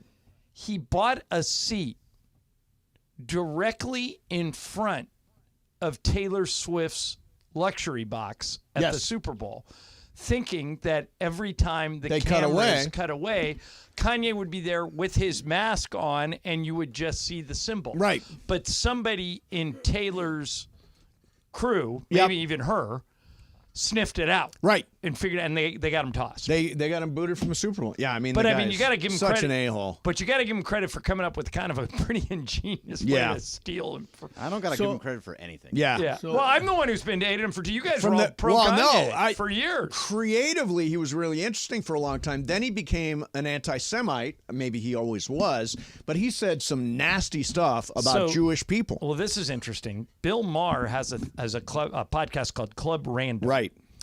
And he invites people in there all the time. Mace, you should go on it because they get stoned. I during would the love to. podcast. Yeah, I'd love to. But he had Kanye on there for 2 hours, and he elected not to release it at all. Right. Because he said the guy is just too much of a whack job. Yeah, an anti-Semite. Right. He Yeah. said, matter of fact, Mars' words were, he is a very charming anti-Semite. Yeah, and there's nothing charming about Yeah, anti-Semitism. so it's never going to see the light of day. Yeah. That podcast. I think Kanye. By the way, I thought for a long time he was one of the really creative, weird genius. But when he started saying things like, I'm going to go DEFCON 3 on Jewish people, I'm like, what are you? He's a total and complete anti-Semite. He's trash. Yeah. Well, he is trash. I'm sorry. You cannot hate anybody. I'm sorry for the hate. But you can't. Yeah, I'm glad somebody sniffed it out, but it was pretty creative to try and buy a seat right in front of her luxury box to steal her shine. Yeah, especially so when to he's done it before. Right. Oh, that's right. Didn't he go up and take a Grammy when from she her? won the Grammy, Kanye went up there and said, "This should go to Beyonce." He's nuts. Yeah, no, he's nuts and an anti-Semite. By the way, have we talked about the Grammys? I know I was on the Grammy trip, so I missed it. We did talk. But a I little thought bit. that was like the best Grammys in 10 years. I thought it was an excellent Grammy. Yeah. Excellent Grammys. Except for one thing. What didn't you like? The Taylor Swift not acknowledging Celine Dion. Oh yeah, that was one bad thing. One bad thing. Yeah, but I thought it was really good. And I thought the performances were great. The Tracy Chapman was great. Great, I agree. But did you like Fantasia doing Tina Turner? I did. I love Tina Turner. I'm a big Tina fan. I thought she kind of met the moment. I thought it was kind of a reach. Well, but who Miley? else? Who else would you get? I didn't like it. I don't know. It didn't work for me. The person that might have been able to do it, but they had her doing something else, is Miley Cyrus. And I think because it was Tina and she was so groundbreaking as a black woman, that they couldn't have a white you had person to. sing. Yeah, you had to. So that's why I think they went after Fantasia. Right. I thought that. This is very. I loved the Joni Mitchell sequence. I thought the Joni Mitchell sequence was amazing. Definitely. Yeah. But the best thing was Tracy Chapman. Tracy Chapman was the best thing. Completely agree. And she, I guess she sort of came out of retirement for that. Yeah, she was. She hadn't done anything for a long time. So last night I was on Channel 11 and Marla Tejas was there. And she works with Alex Michelson. Did you know her before last night? Yes, yes. I've known Marla for a long time. By the way, I'm proud of you. It's been an hour and a half, and you didn't bring this up. No, until already now. came up once. John asked Yeah, me I how asked it went. how it I went. said I look missed fat. That was pretty much. But thanks for listening, Greg. Yeah. Well, you know, it happens. But she's a huge Niners fan. So I was Poor told girl. in advance, don't mention the Niners. that you I hope loved you it didn't tonight." honor. I hope you didn't honor that. I did. You didn't mention I it. felt bad. Afterwards, I said, my favorite teams are the Rams and whoever's playing the Niners. And she said, you could have said that. But she said she cried after the Niners lost. I mean, they haven't won in we were talking to I talked to somebody last night in the green room over there. They said they've never been alive for a Niners Super Bowl championship. It has been 30 years. If you're less than 30 years so old, the you've last never one they seen it. won was the Niners, 80 the Steve Young Chargers one. 85. Yes. No. 94. 94. Oh, I'm sorry, 94, right. Yeah. That was the San Diego down Right. in Miami game, yeah. Yep. That we said all they got to do is focus on Jerry Rice. First and play of the game. First post The pattern sheriff, end zone. Stanley Richard. Yep. The sheriff forgot to guard his post. Gone, just like Yeah. that. Just like that. Pepe, what's your problem with Ice Spice? You're over here ranting about Ice Spice. You don't like her? I don't.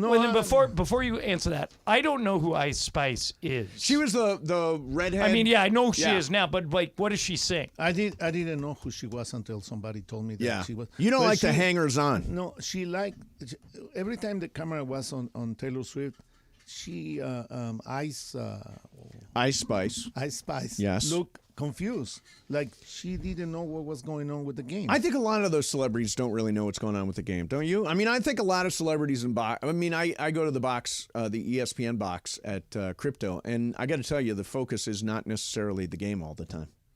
all the time. Half the time. Half the time. I mean, you catch it on a monitor from here. Yeah, you kind of look over and you're like, Kind of yeah. look over, but we got a little Ice Spice. A little Ice Spice Is this for you. Barbie World? No. She did one she of did the one of Barbie, the Barbie songs. songs? I got I'm really annoying. All right, so there's your taste of Ice Yo, Spice. so Why do you not like Ice Spice? Pepe? Yeah, no, Pepe I is didn't say is I an Ice didn't like Spice her. hater.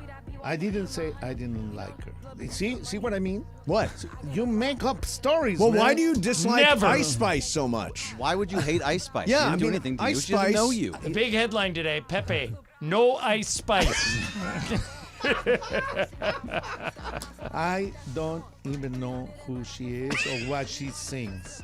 So You listen how to can her. I hope she comes to the game tonight. I'm sending her right how up to can I Pepe. like her? I don't She's care. not waving to Pepe tonight. That's No, for sure. she's not going to wave. She'll Not wave to now. somebody, just not Pepe. You guys are really like you're gonna get it, okay? Oh, we're going to get okay. We're waiting. Can't wait. We're waiting for that, Pepe. We're waiting for All right, that. coming up next, Bergman will get in here, Brian will get in here, and they'll throw a bunch of stuff at us for What's Up, Fools. Bergman, you got any good stuff today? I think I have something that's okay. It better be good after what you just said. Yeah. no, be good. it's terrible. Do we have a question about the horse. the horse? Maybe. find something about You horses. never know. Find something. Find something. All right. So if you are in an accident, how many times do I have to tell you guys? You got to immediately see a doctor, get back on the road to recovery, and you need Jacob.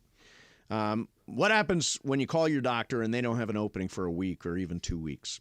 When you call Jacob, you know he's going to handle every single aspect of your case. That includes getting you a doctor's appointment, usually on that same day with a doctor in your area.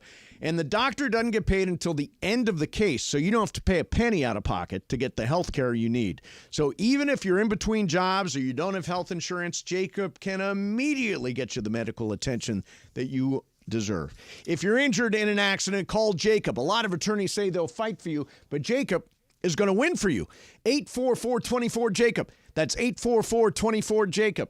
844-24-JACOB, or remember, Accident or injury, call Jacob and Ronnie. Call Jacob. CallJacob.com, and make sure you're following Call Jacob on Instagram. Go to @call.jacob for great advice and prizes and more. More of Pepe hating on Ice Spice coming up next. Mason and Ireland, 710 ESPN. Every Friday, we're giving away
guest voice.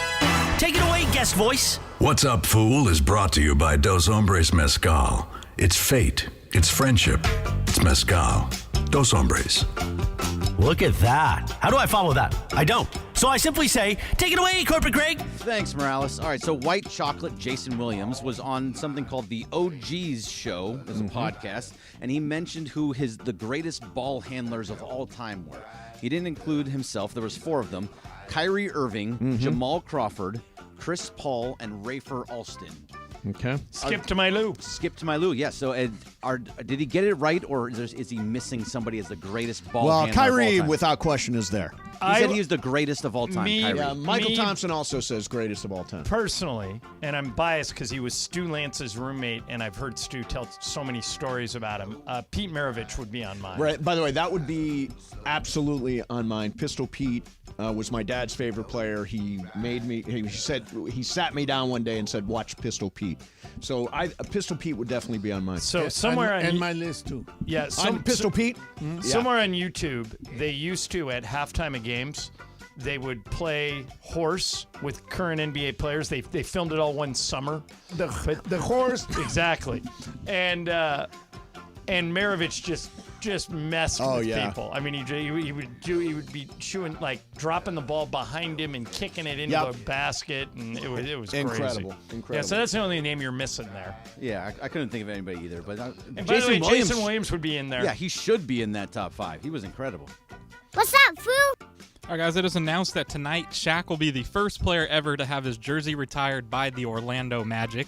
Okay. And in my lifetime, I grew up huge Shaq fan, had the shoes, everything, but he's by far the most dominant big man to me in my era. Yeah, he calls himself the MDE, most dominant ever. So you guys, would you agree with that take, that he is the most dominant big man? Well deserved. People don't remember, Pepe and I do because we covered him, but people don't remember when Shaq was skinny. I was hanging out with the Laker equipment guys yesterday, and I was talking to them about. They said, "What are your favorite Laker moments?" I said, "Well, you guys don't realize how great Shaq was when he first got here. He was 300, maybe 285, and Pepe no body fat. I mean, he'd block and contest every shot when he was playing in Orlando, and in his first few years here, was just unstoppable. So Shaq doesn't get enough credit, Brian, for as dominant as he was. Now, when he got older and he got heavy, he became a different player.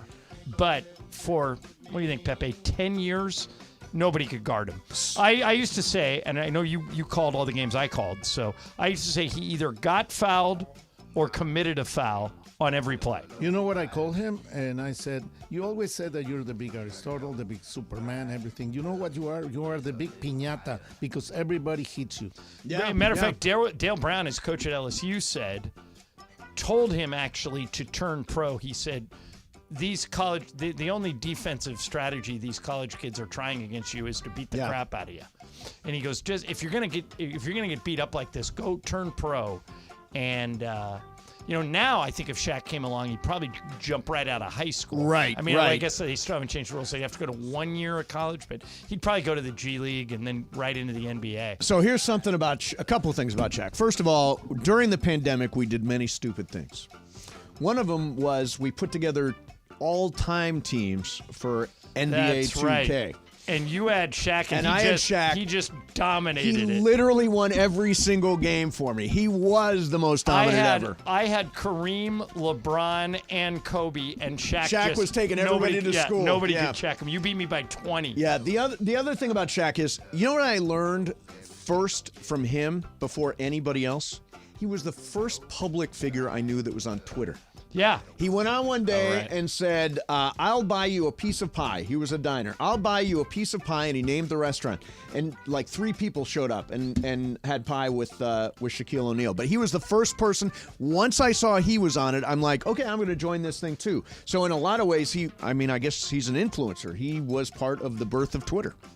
One thing that was really unfair to Shaq, and you're probably going to agree with me, is that he was not included in the Dream Team. And they took Christian Laettner instead. They took Christian Laettner. Yeah. Christian They Leitner had to take a college guy, right? That and was the Christian idea. Leitner, believe it or not, Pepe, even though Shaq is a way better player in every form than Christian Leitner. Christian Leitner actually had a better college career than Shaq. Christian Leitner, you could argue, like Matt Leinart, might have had the most successful But he was in career. a better team than Shaq. No, he wasn't a better player, but he was so good in college that I think they took him for that. Yeah, and he has. They knew he was never going to play. You say Christian Leitner, and very few. There are indelible plays, and the one in the NCAA tournament when he was playing for Duke, where he turned and made that. Yeah. And I mean, that's the first thing I think of when I think of Christian And to Leitner. bring this full circle, the person that threw him that pass, Grant Hill, who is now in charge of USA Basketball. Oh, there He'll you make go. the decisions So as the to who goes first. Shaq was pick number 1 that year. Yes. Yes. Who was pick number 2? Remember? Was that the Danny Ferry year or no? No. I don't. Pick number 2. I think it was Alonzo Mourning, maybe. Could have been. Yeah, I don't know. And who was pick number 3? I don't know. Christian Leitner. Yeah. Yeah, Christian Leitner. I'm So, looking at it right now. Shaq, Mourning, Leitner, Jimmy Jackson, Okay. LaFonso Ellis. All right, do you guys know the trivia? Greg, I think you know this about Jim Jackson, who worked the Clipper game last night. You He Pepe, was on you know like it, right? 12 teams. He was on 12 teams, but he's the answer to a very important trivia question Okay. to everyone in I this do room. know it. I- All right, Greg, what is it? He is the last player to wear number 24. Before Kobe is Jim Jackson. Well, you know something interesting? At one time, those 3 guys played for the same team. Leitner. Mourning and Shaq, Miami. They were all in Miami at the same time? Yes. Wow. Check it out. Here's what I know. Toledo, Ohio, Macomber High School. Jim Jackson, we followed him as he was coming up and Yeah. wound up going to Ohio State. Yep. Great player. Yeah, when he was great younger. player. What's up, Foo? All right, guys. So MLB announced today that there'll be 9 new City Connect jerseys that they've been doing. Mm-hmm. The Dodgers are going to be getting their second City Connect jerseys. So, 2-part question here: are you a fan of the ones they already have, the all blue with the Los Dodgers, or what would you put on the jersey that would actually represent LA? I understand why they're doing it. The NBA teams do it too. It's an opportunity to raise more money. But if you have a classic uniform, and I think both the Lakers and the Dodgers do, I wish they would just stick with their uniforms. I understand it, though. I understand, Pepe, it's a revenue stream. And it's marketing. Yeah. Have they released the new City They haven't Connect? released They that. haven't. It's They just coming. announced which teams will be getting them this year. And the old City Connect is the all full blue, all yeah. blue. Like the other day when Dave Roberts was doing interviews with the media, he had a blue hat on with a D on the front. Yes. I think those are their spring training hats. Yeah, but Shohei then put on a traditional Dodger hat, and the traditional LA looks just so much better. I think that you two, you Mason and you, John Arlen, have something against Los Dodgers. I don't. No. You have it against me. Why would you because say it's that? Los Dodgers. What's that based on? Because it says Los Dodgers. Yeah, No, and I don't so- mind that. I just want- I really think so. Oh, you're really trying now. Yeah, He's trying to stick us with something. No, but I Pepe- think I own a Los Dodgers. I don't jersey. believe I have you. no, I do. I have do. no problem, I'm gonna especially wear it tomorrow. with the amount of Mexican fans that the Dodgers have. I have no problems with that. I mean, we've worn Los Lakers jerseys before, but I wish they would keep them in the traditional purple and gold that you and I are used to. I just think that's a classic look that I think. What if that's the only game you go to as a fan? You know, Laker tickets and Dodger tickets are expensive. But you know what? Fans like buying different I know. merch. I know. I'm in the minority here. Yeah. And by the way, the NBA, some of the City Connect jerseys are ugly and some of them are Yeah. cool. At some point during the Super Bowl, I said to the guy sitting next to me, man, the Chiefs and the Niners both have classic old NFL uniforms. I hope they But never Ireland, change them. The City Connect, the all blue is not. It's basically the Dodger just in all blue. Right, but one thing that's really cool about the Dodger home jersey, yes, is that red number on the white jersey Yeah. with the blue script. Yeah. It just looks fantastic. And so Brian, I understand why they do it. It's to make money. I like the old stuff. And a lot of people like you said, Yes. like to buy different jerseys. Yeah, different there you go. Uniforms. Yep.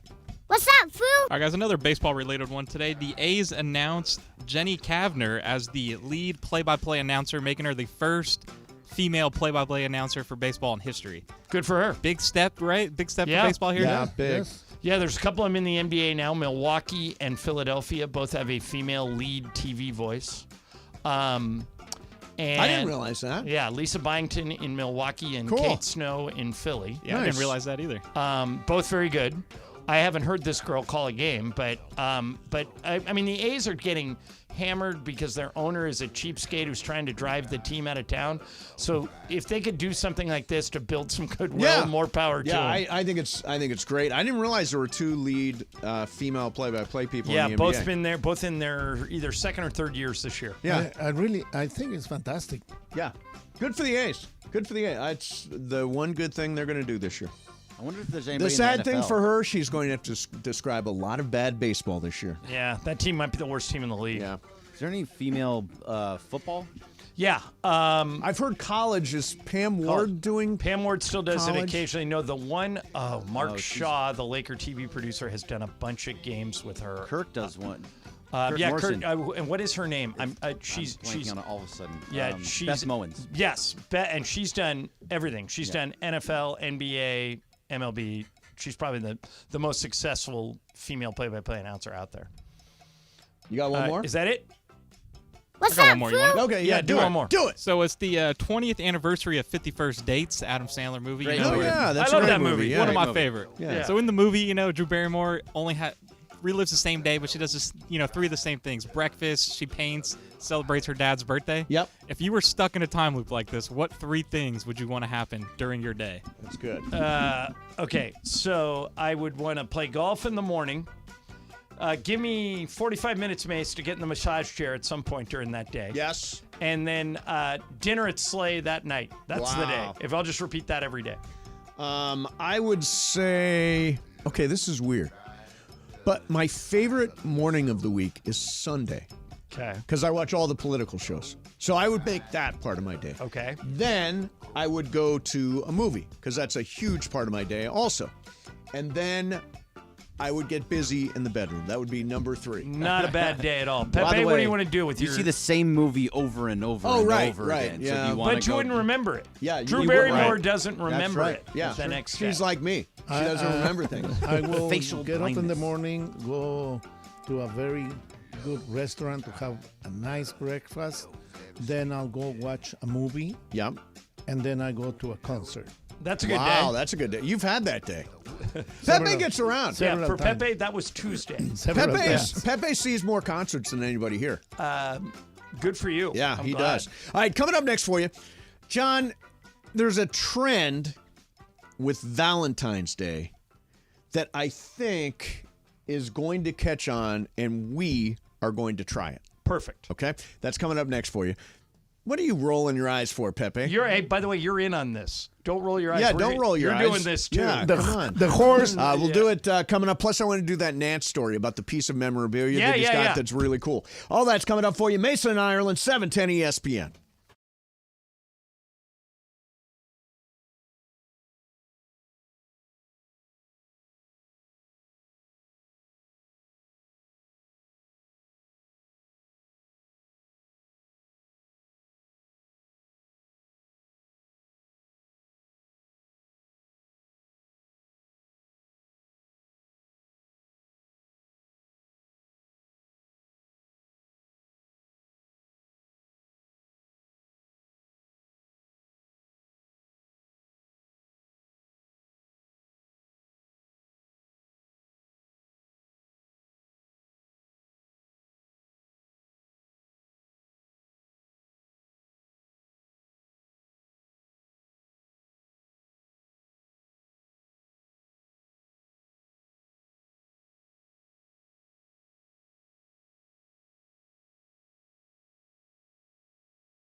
It is on for your Tuesday afternoon. It's not your fault, but it's your problem. Here we go. No live imaging Tuesday today.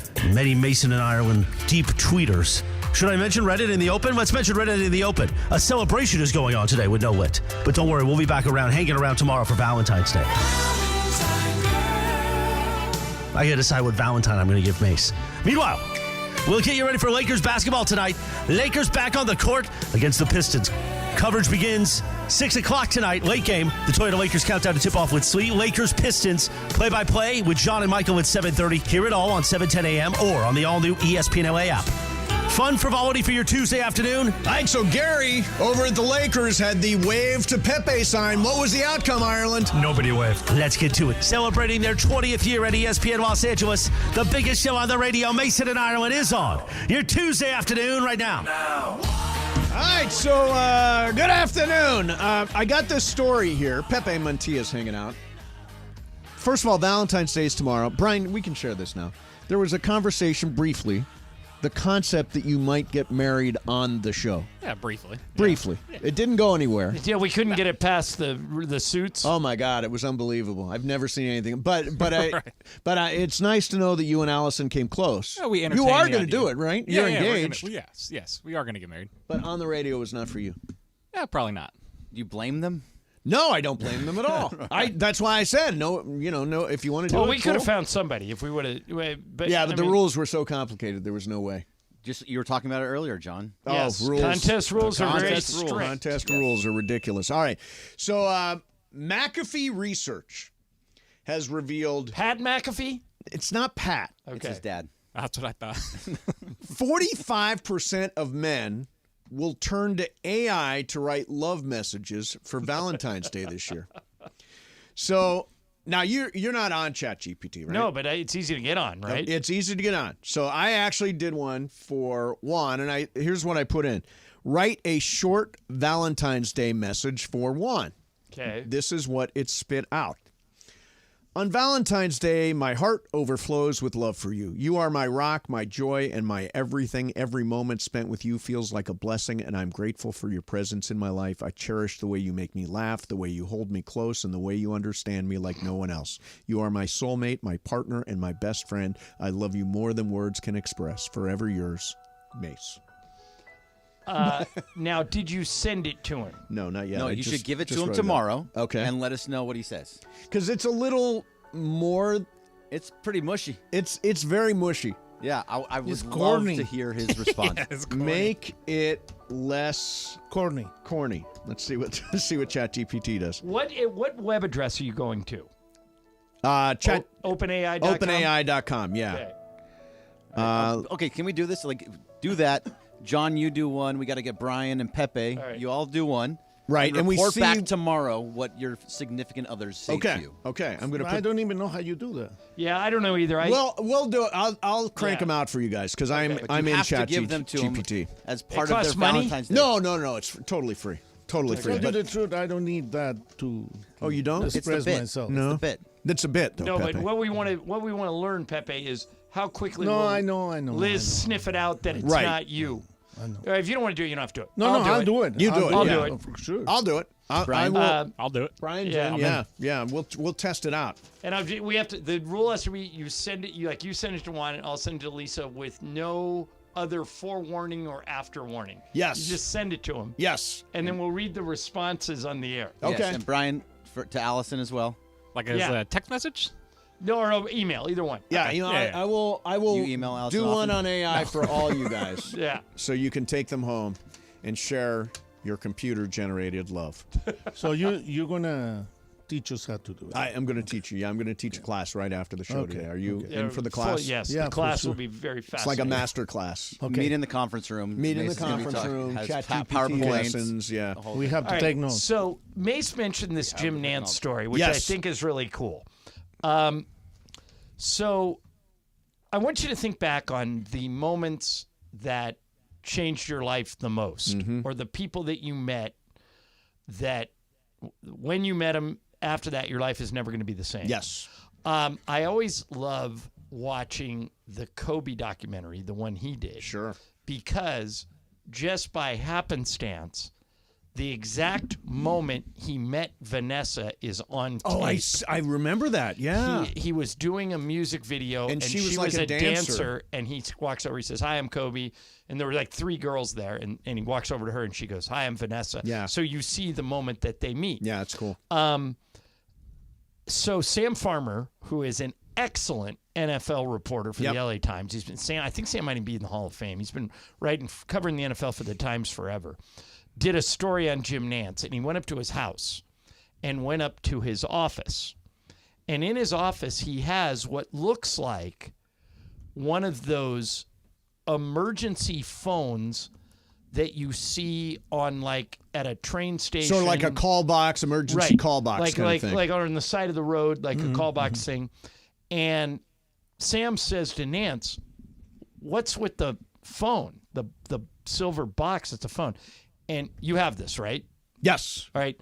Nantz. You have it. Brian has got all it. right. Yeah. So then Nantz explained why he has what looks like a call box in his office at his house. Here's Nantz. It's the 29th, 1985. I'm down on the field before the game. I'm broadcasted back to Utah. I get a message that I need to call Ted Shaker of CBS. So I'm looking for a phone, and there's no cell phone. So there was this, when you went up the ramp, there was this phone box on the left side of the wall. And I asked if I could punch in a credit card number. And the guy said, "Sure, you can use it." So it was on this phone where I punched in my credit card number. And, "Jim, where are you? It sounds like there's a band playing." I said, "Down on the field at Giants Stadium." He says, "Well, I hope you can hear me." He said, "Welcome to CBS" on this phone.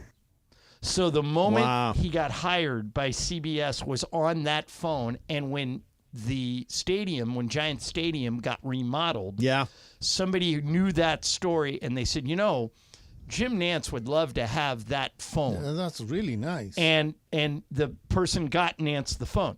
So I started thinking about my whole life and what I would love to still have. And I remembered one thing that I actually do have. I have the business card when Lisa gave me her phone number. Oh, really? For the day I met her. Wow. I said, "Here, write your number down." And she wrote her number down and handed it to me, and I kept it.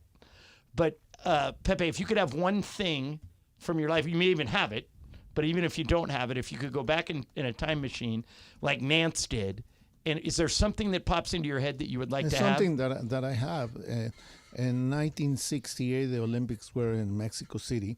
And those were the Bob Beamon Olympics, right? Where he broke the long jump record? Yeah. So I used to go to the games and everything. I was younger. And my mother didn't know anything about sports. So I got tickets for the closing ceremonies. So I convinced my mother to go with me. Mm-hmm. So she went with me just to please me. And the tickets were just be a good mom. Very inexpensive. So I have the program that they gave that day, which is really very simple. I can bring it to you. Yeah. You just open it, and it's it was done. It was a copy, obviously, of Picasso's Dove in the back of the program. Wow. But that's what they handed everybody who attended the ceremony. And to me, that means that I was there with my mother. Yeah, so it reminds you of your mom. Very cool. Of course. Very cool. Yeah. Well, Mace, what's yours? Or do you have one, or do you? I do have one. So, I started life wanting to be an actor. Okay. And I wanted to go to New York, go to Broadway, all that kind of stuff. And so I did a lot of plays and shows and musicals and stuff. And I wish I had a video of me in my high school production of My Fair Lady, where I played Henry Higgins. Because, first of all, as I remember it, I was one of the best Henry Higgins ever. Really? Yes. Of course. One of the best. Oh, yeah, no, seriously. Rex Harris, wherever you the are. rain there in you Spain. Go. There you go. Damn. I've grown accustomed to her face. She nearly makes the day begin. I've grown accustomed to the tune. She whistles night and noon.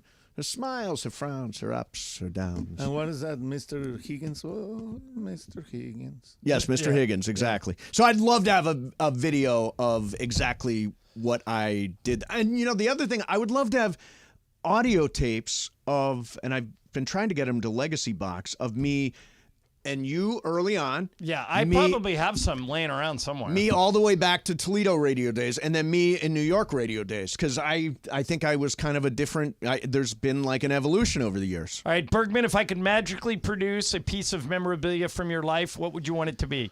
So I was thinking about it. So I think that I wish that I could go back and get an audio recording of Riley the first time that she said "dad."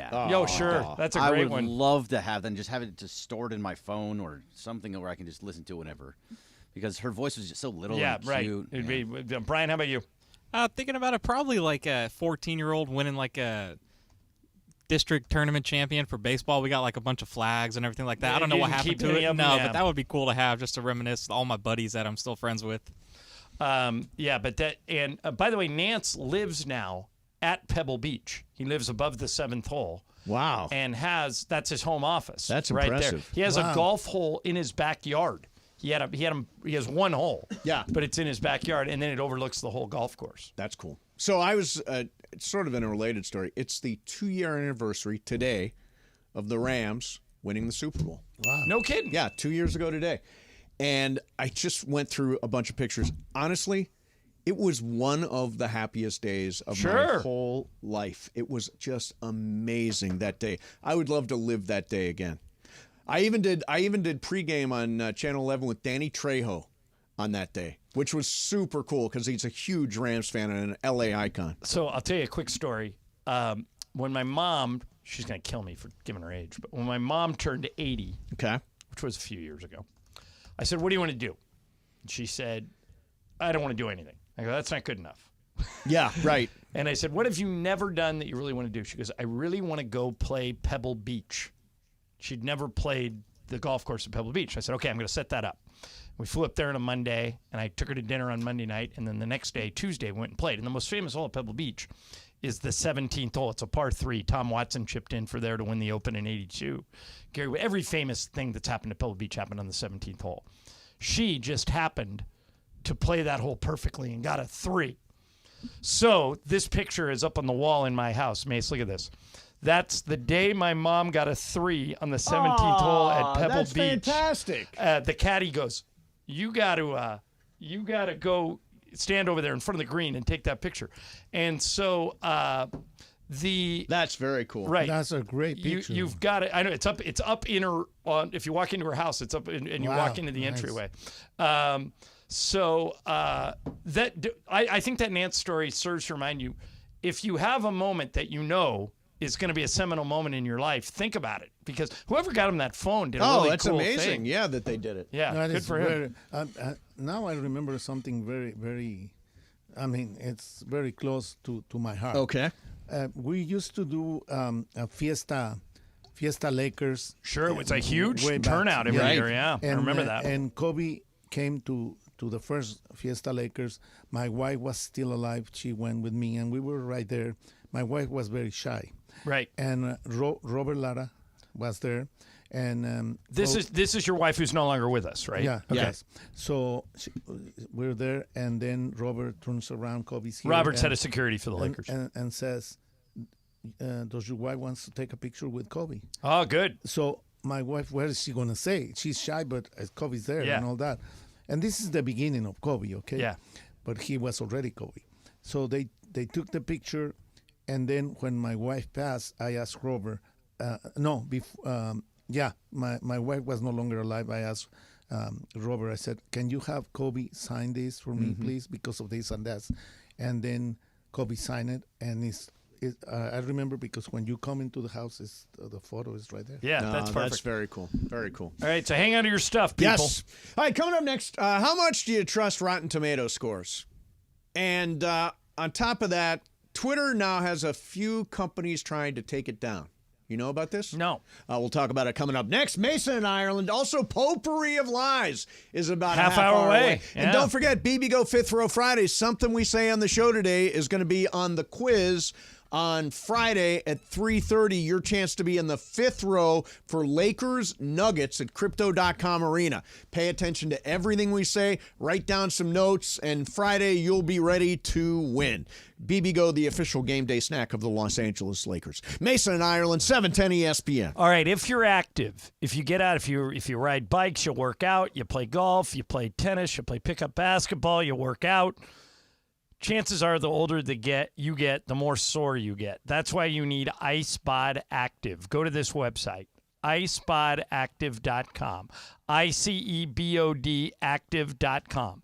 They sell compression shirts and pants with slots in the clothing where you slide in ice-cold gel packs. It's a smarter way to ice. The days are over where you got to get 2 big bags of ice and stick them on your knees or put your foot in an ice bucket. Or what if your upper back's sore? You have no way to get the ice there? You do now with iSpotActive.com. You put one of these shirts on, you slide in those compression gel packs, and boom, you're icing. And you feel better in 20 minutes. At least I do, and you should try this.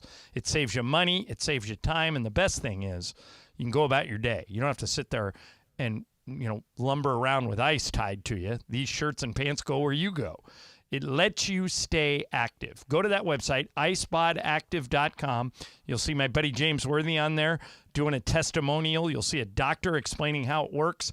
All your questions will be answered at iSpotActive and iSpotActive.com. Pick up some compression shirts and some compression pants today and start icing the smarter way at iSpotActive.com.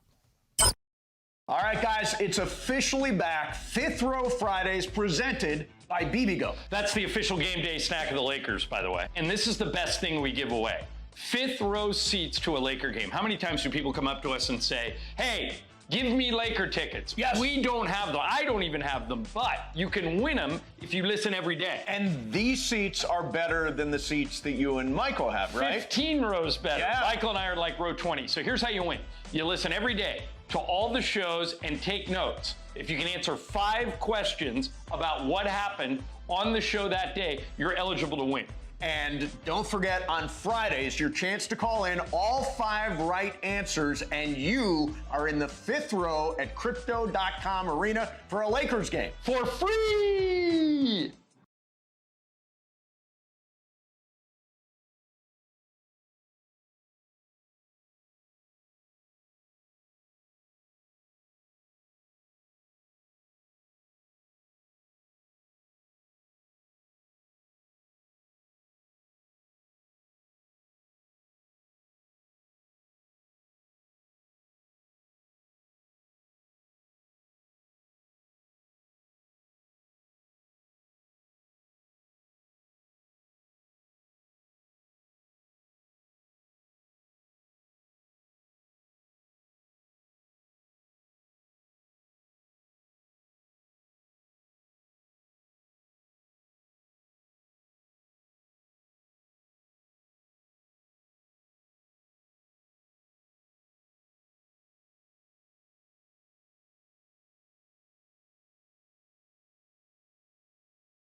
Toyota Lakers countdown to tip-off at 6 o'clock. John and Michael have your play-by-play at 7:30, of course, on 710 a.m. or the all-new ESPN LA app. Right now, Mason and Ireland continues your Tuesday on 710. Oh, interesting that you play that. Did you know where I was going with this? Oh, I didn't know. Okay. So, I am not a big fan of Rotten Tomatoes. Why?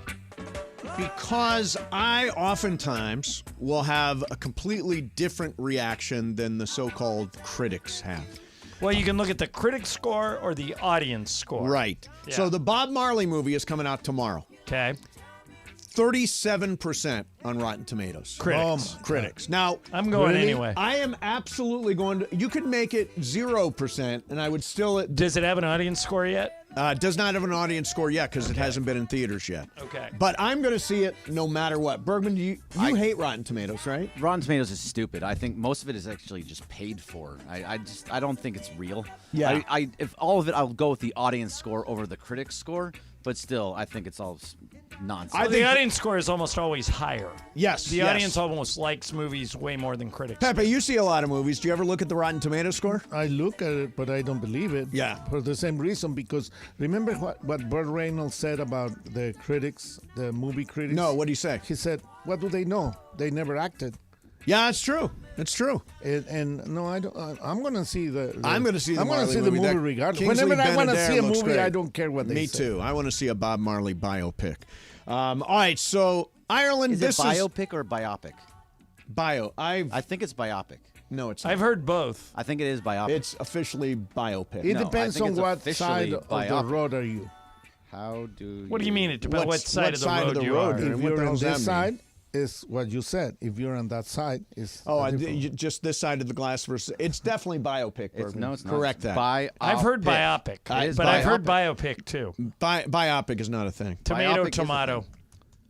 Yeah, I don't. Biopic, drama, gestation. Yeah. No, there's Biopic. no pronunciation of biopic. Speaking of another thing, you guys all watch ESPN, right? Of course. Okay. So there's this woman who keeps popping up on ESPN. Okay. This is an ad that runs. I watch Get Up every morning, so it runs a lot. Yeah, in me Get too. Up. I love Get Up. And she comes on and she says, "I'm a certified dermatologist." Okay. And she I said, know exactly this woman. Yeah. Yeah. She said, women get odor more than just in their underarms, and she's selling a deodorant for your whole body. It's a whole body deodorant. But I don't think it's And I just for looked at- women. I think it's for guys I looked too. at Lisa and I went, "Is this a thing? Full body deodorant?" She goes, "I've never heard of it." Have you guys ever heard? Have you ever met anyone who's in need of full body deodorant? So this product is called Mando, and I want to point out it's not just for women; it is also for men. But what's full its body purpose? deodorant to keep you from smelling like when you're working out. You don't want to soap. It's called soap. It's soap. But as the day goes, like you put antiperspirant or deodorant on, do you not? Yes, but yeah, but that's what why I'm wouldn't saying. you put it on everywhere? I just put it here and here, and I'm good. Yeah, but why not do it everywhere? Why? Because it's overkill. Why? Why? If you Because- go and Why do I work need out, this product? If you go and do your workout, Mm-hmm. you don't put deodorant until you finish the workout. Right. Okay, so So speaking of this, you're going your Stu forearm? Lance told me a great story once. Okay. He said that he used to be, not only was he roommates with Pete Maravich, Right. He was roommates with Elvin Hayes. You guys remember the Oh, great of Elvin course, Hayes? yeah. All right. So he said Elvin Hayes, back then when they played, you were responsible for washing your own jersey. Okay. Yep. And Elvin Hayes just refused to do it. So he said by about the 10th or 11th game, and Elvin Hayes played like 45 minutes a game, he said the jersey would actually stand on its own. Yeah. Because it was so smelly. And he said the other players who were guarding him would get near Hayes and go, "Man, you stink. That jersey smells awful." And Elvin goes, "Yeah, I know, I got to wash it." But he said that it would buy him maybe a half inch to an inch more space because they didn't. And once he got that, he had the freedom to get his jumper off. Wow. And so he refused to wash his jersey because he thought the other it worked as a repellent. It worked as a repellent. Right. I've Yeah. heard some offensive linemen do exactly the same thing, where they're like, "They're not going to wash my jersey." Yeah, they're using that as part of their. But they don't have to wash them. Correct. They don't themselves. have to. Right. They don't have to. And I just looked up that product is called Mando. Okay. Mando, and it's not just for women; it's for men. Yeah, I don't think we need it. I don't think it's a thing. Yeah, I agree. Yeah. Are we in agreement? Mando, not happening. No, Mando will phase out. You know, you always ask if the product's going to be a hit or a miss. I'm guessing miss. You're going to go that miss one. on that. You know what is as a hit? I played this yesterday. This is. Do you have the Temu ad? Okay, hit the Temu ad. Now they spent $35 million in Super Bowl ads. Now, did it work? I read somewhere today that traffic to their website is up over 1,000%. I looked it up right away, right? You hear an ad like that and you're like, that's curious. And you hear it repeatedly. So, Pepe, we asked that question yesterday. If you were in charge of your company's advertising budget and you could either, let's say, $30 million, you can spend it all in the Super Bowl or you can spread it out throughout the year. What do you do? I do the Super Bowl. See, that's what everybody else said. I would spread it out. But the Super Bowl seems to be the way Everybody to go. watches the Super Bowl, and then most people watch it for the commercials. Yeah. I mean, you do get a lot of run after the fact. And people talk about them, for a few days afterwards, and their lists of the best and the worst and all that stuff. The one thing I'll say about Temu is that no question it worked, but there's some weird connection. It's like TikTok. It's a Chinese company collecting data, all that kind of stuff. They have your data. They have it all. The Chinese do not have my data. Yes, they do. No China yes, they people, do. No people in China have my data. No, you once opened a TikTok account. Yep. But it's gone. You and Momo did. It's deleted. No, but they already got your info. And it was in Momo's name. Yeah, but it was not in my name. They don't have my info. How are they going to have your data? Because it's a Chinese company, and I know. you're inputting all of your likes and dislikes and all that stuff. But he said they already have your data. How? Yeah, how? They have everybody has your data. The government has your data. China has your data. Russia has your data. Everybody has your data. If our no, I don't think anybody should have anybody's data. Well, yeah, to be honest they with have you. it all. You have a phone. I have a phone. Yeah, they all have your data. Your data is gone. Right now, it's listening to everything you say. See, I don't believe in that theory. Where is your TV from? I don't believe in the listening to everything. Why do you think that? Why will you get an ad for full body deodorant when you get home today? Never do. Because you're saying I'll get okay. Let me just do this. Mando. I'm saying it to my computer. Mando. I'm saying it to my phone. Mando. Now, if I don't see an ad, it means they're not listening, right? There you go. I'm going to send you a message. Yes, somebody's going to send me a Mando message. All right, so coming up next, a really embarrassing moment for a woman who ended up being removed from a plane. I feel she was removed unfairly. And the Twitter competitor, can it possibly succeed? That's coming up next for you. Then we got potpourri of lies. It is Pepe's game today, and I think Jacob Romani's going to be here. Mason in Ireland, 710 ESPN. Every Friday, we're giving away fifth row tickets to a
Big news, Laker fans. John Ireland here. You can now stream every Lakers game on the ESPN LA app.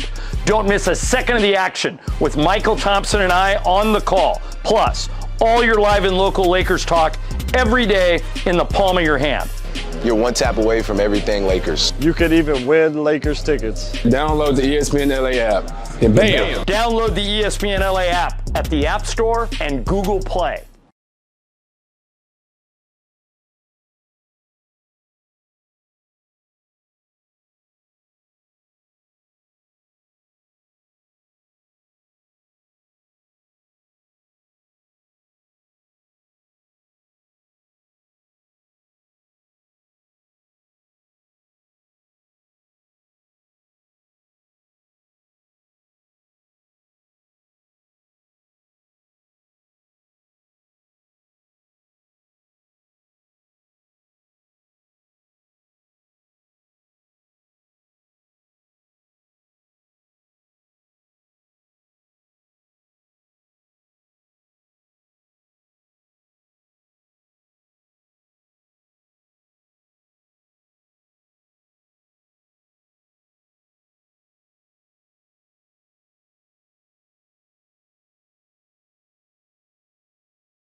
ESPN LA app. Right now, Mason and Ireland continues your Tuesday on 710. All right, I take it back. Everybody's coming after me. That I just demonstrated is terrible. All of it. All of it. It's all out there. Oh, this is Beyonce. No. Another new Beyonce. Is this another new Beyonce? She released 2 songs. This is the other new Beyonce. 16 carriages. Now, what do you think of this, Ireland? This is a little more what I'm used to from Beyonce. Showcases her voice a little more. I like this one better than You like that better the than hoedown one. Texas Hold'em? Yeah. That was called Texas Hold'em. I like both. Did you like the new Billy Joel single? Actually, the Billy Joel performed on the Grammys this year. I really, really like it. Here's his new song. I'm late, but I'm here right Now, there is no question this is like Billy Joel is Billy Joel. You sent a list of like greatest Billy Joel songs that was ridiculous. Yeah, it was a worst list ever. The best Billy Joel song is, hands down, without a question, the one that'll go is Piano Man. I would have in the top 5. I would have Only the Good Die Young in there too. Would you? I would have Stiletto in there. But I mean, he's got so many friggin' hits. He does. He's crazy. But Piano Man is Piano Man. That's the one he'll be identified with. Absolutely. So, John, there's a new competitor to Twitter. It's founded by Jack Dorsey, the guy who originally started Twitter. He was at the Super Bowl. With Beyonce, I think. Yeah, or somebody famous, yeah. And he started a new thing called Blue Sky Social. Now, do you think that that a Twitter competitor could work? Can somebody overtake Twitter?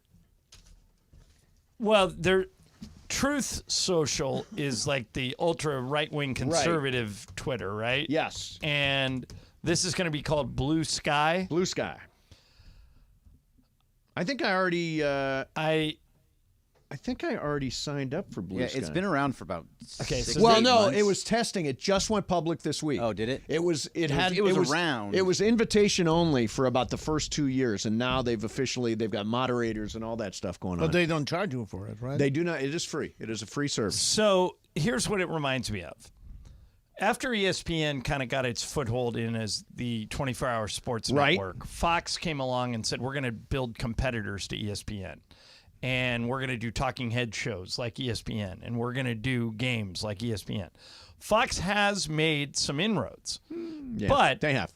But it's probably 10-1 ESPN over Fox. Right. So I think that's what this would be. I think Twitter would probably be, Can Blue Sky make an impact? Sure, but maybe 10% the impact that Twitter has. Yeah, That's what I think.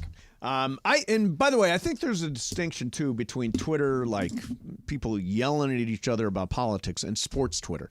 Like Right. sports Twitter is its own thing, and I think it's still functioning really well. That's still where we get a lot of stories. That's right. Film Twitter is actually really good.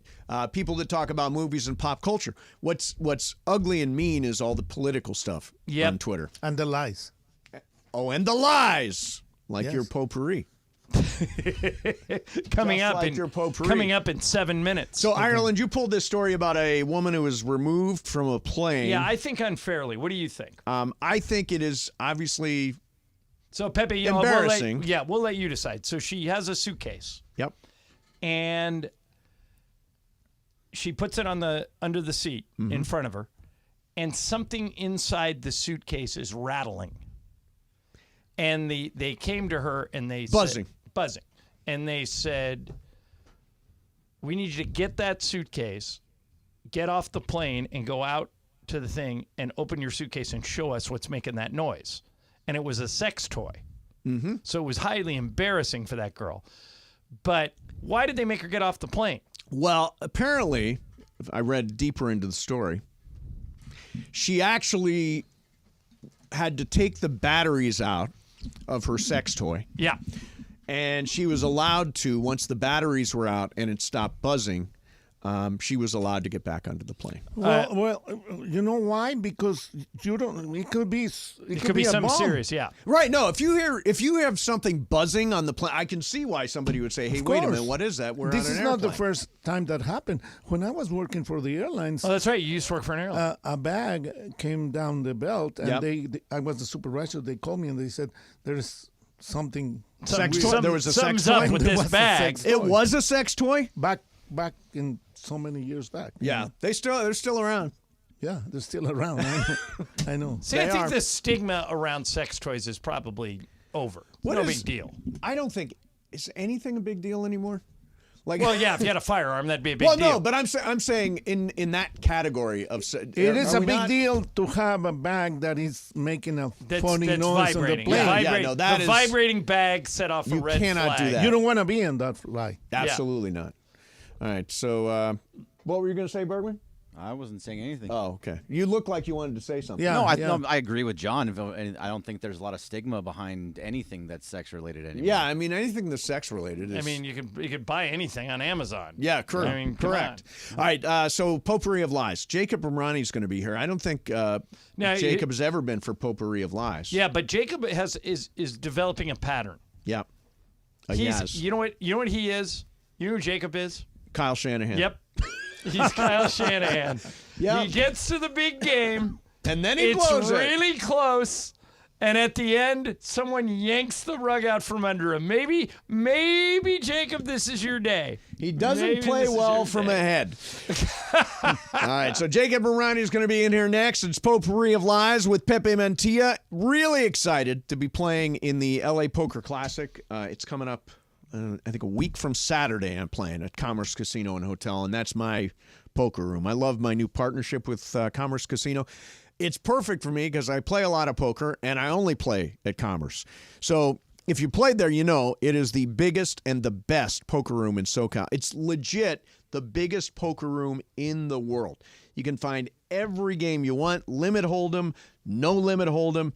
I go back and forth. Sometimes I play limit. Sometimes I get wiped out in no limit. Do they have three-card poker? Do they have three? They do have three-card poker, Pepe. Thank like you. that. Thank you for chiming in. And by the way, Commerce Casino gave away over $1 million in promotions in January alone, and they're giving away $20 million in 2024. Right now, the LA Poker Classic, you can jump in there. Going on through March the 3rd. Maybe I'll see you at the tables. I'll see you at the final table. It's Commerce Casino and Hotel, the home of Mandy's 3. Mason and Ireland, 710 ESPN. You never have to miss a moment of LA's mega sports station. Get the all-new ESPN LA app. Just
Mace. All right, here we go. It is Game of Games. We're playing Sweet Little Lies because it is the potpourri of lies. We welcome to the show Jacob Barani, and this is your first time with the potpourri of lies, right? Oh, yes. Some of the things are true. Some of them we'll look up later and say. No. Everything is true. Yeah. We've heard that before. Yeah. All right, so Pepe's here. We have Brian, Greg, Mace, Ireland, and Jacob. Pepe, are you ready to go? Always. Okay, let's hear it. Here it is. I'm opening The this proverbial envelope. It's been sealed. Envelope. Yep. I've heard about this. Yes, he seals it, so It's there very can be no famous. impropriety. No one can go through his bag while we're doing the show and jump the questions. Okay. All right, we good? There's 10 questions. Okay. And I have 2 tiebreakers. Okay, good. Wow. You're prepared. First question. Pay attention, please. Okay. Mason. I will. You never pay attention. I do pay attention.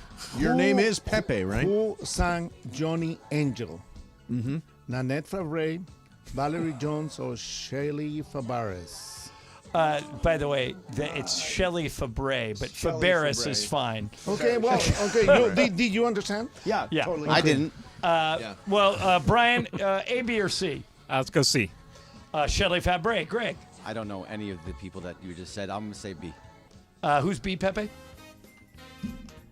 Valerie Jones. Valerie Jones. Valerie Jones. The Valerie Jones. Mace. I will go with Shelley Fabares. Okay. I also will go with Shelley Fabre, or as Pepe calls her, Fabreras. Okay, but you understood, right? I did. understood, I yes. did. Jacob? I'm going to give you a yellow card. I will do Fabrice. Okay. Pepe, what's the answer? That's the right answer. Yeah, there you go. How did I not go with Fabres? You're the only one who didn't, right? Fabares. Fabares. Okay. Okay. Second question. Keep it up, guys. Keep it up. I get so Okay, mad. you smart guys. What country produces the original Edam cheese? What Okay. kind of cheese? Didn't you hear Edam cheese? Edam cheese, yeah. Edam cheese.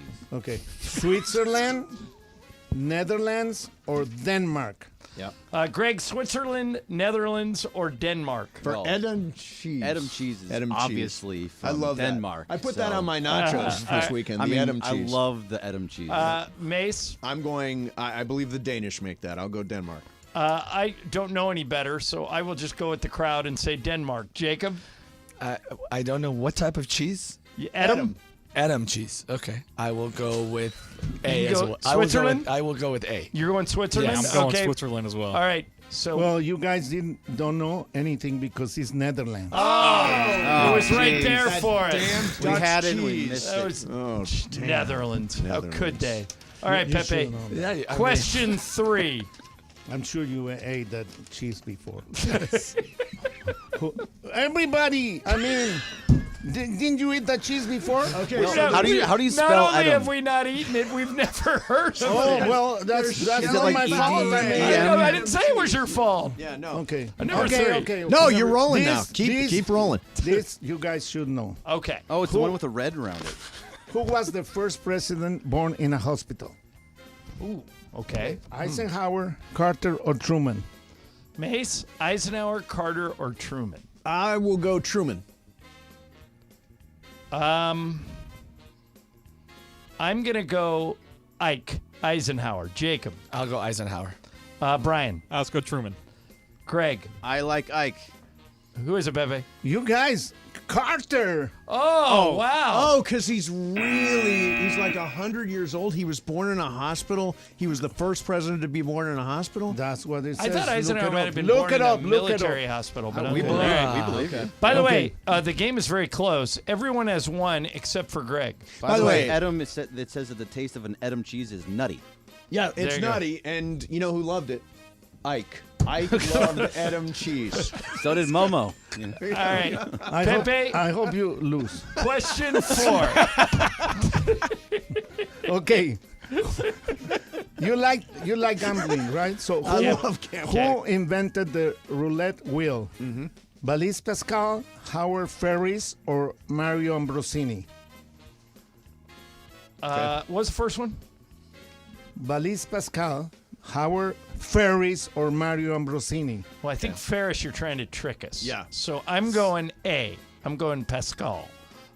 Jacob, I'm going to go with C. you're going with the Italian guy. Yeah. Brian. I'm going to go Pascal A. Greg. I don't think he's trying to trick us. It is Ferris. For Okay, the Ferris wheel. Mace. I think it is Ambrosini. Pepe, who is it? I think you're wrong. Oh, no. It's Pascal. It's Pascal. Jacob, you and me. Jacob. I got that too. Brian, wait, did you guess Pascal? I don't remember. I'm giving it to you. Yeah. To be honest. All right. Take it. Brian, I'm giving it to Okay. you too, even if you didn't guess it. I got that one. All right. This is very easy, okay? Okay. All right, this is you, Jacob, leading off. All right. Where are the Kew Gardens? Okay. Q spells K-E-W. K-E-W. Kew okay. Gardens. Kew Okay. Gardens. Okay, So just got in it. case. Okay, got it. Thank you for that. Dublin, London, or Edinburgh? So it's Ireland, England, or Scotland, Jacob. I'm going to Edinburgh. Brian, Let's go London. Greg, Give me Edinburgh. Mace. Edinburgh. Oh, Edinburgh. Yeah, that's that one. It's like biopic. Biopic. I don't know, so I'll guess Ireland. I'll guess Dublin. London. Did anyone get it? Yeah, baby, I got that one. All right, Brian's got the Brian lead. had that. I think every time that Pepe has done Potpourri of Lies, I don't think I've gotten one question. Well, you're I living think up I'm to, you're 0 living up I to am your 0 reputation. Yeah. Is this number 5, Pepe? You won once. But that was By the way, before it was lies. How many questions you got left? It is number 6. But There's you six. keep on Okay. talking. 6, 7, 8, 9, Let's 10. make a wager. Yeah. Okay. Winner gets a wheel of Edam cheese. Hell yeah. All right. And I'm buying it. Number 6, Bring in free Pepe. Edam cheese. Okay. Number 6. What? Okay, Mace, you have. If you don't know this one, shame on you. Shame on Shame me. on Okay, you. shame on me. Shame on you. What is Dirty Harry's last name? Connor, McCarthy, or Callahan? All right. Give the 3 choices again, please, Pepe. Because you're not paying attention. No, I to know the talking. answer. I know the answer. I know but the you're answer. talking. I do know the answer also. Okay, All right, so then you. Hold So on. we go last. Yeah, Let we'll go. everybody We'll first. go last. Jacob. Can you give? Yeah. Give us the 3 choices. There's just so much again. going on here. I'm trying Yeah, to catch. I know. I'm trying to say.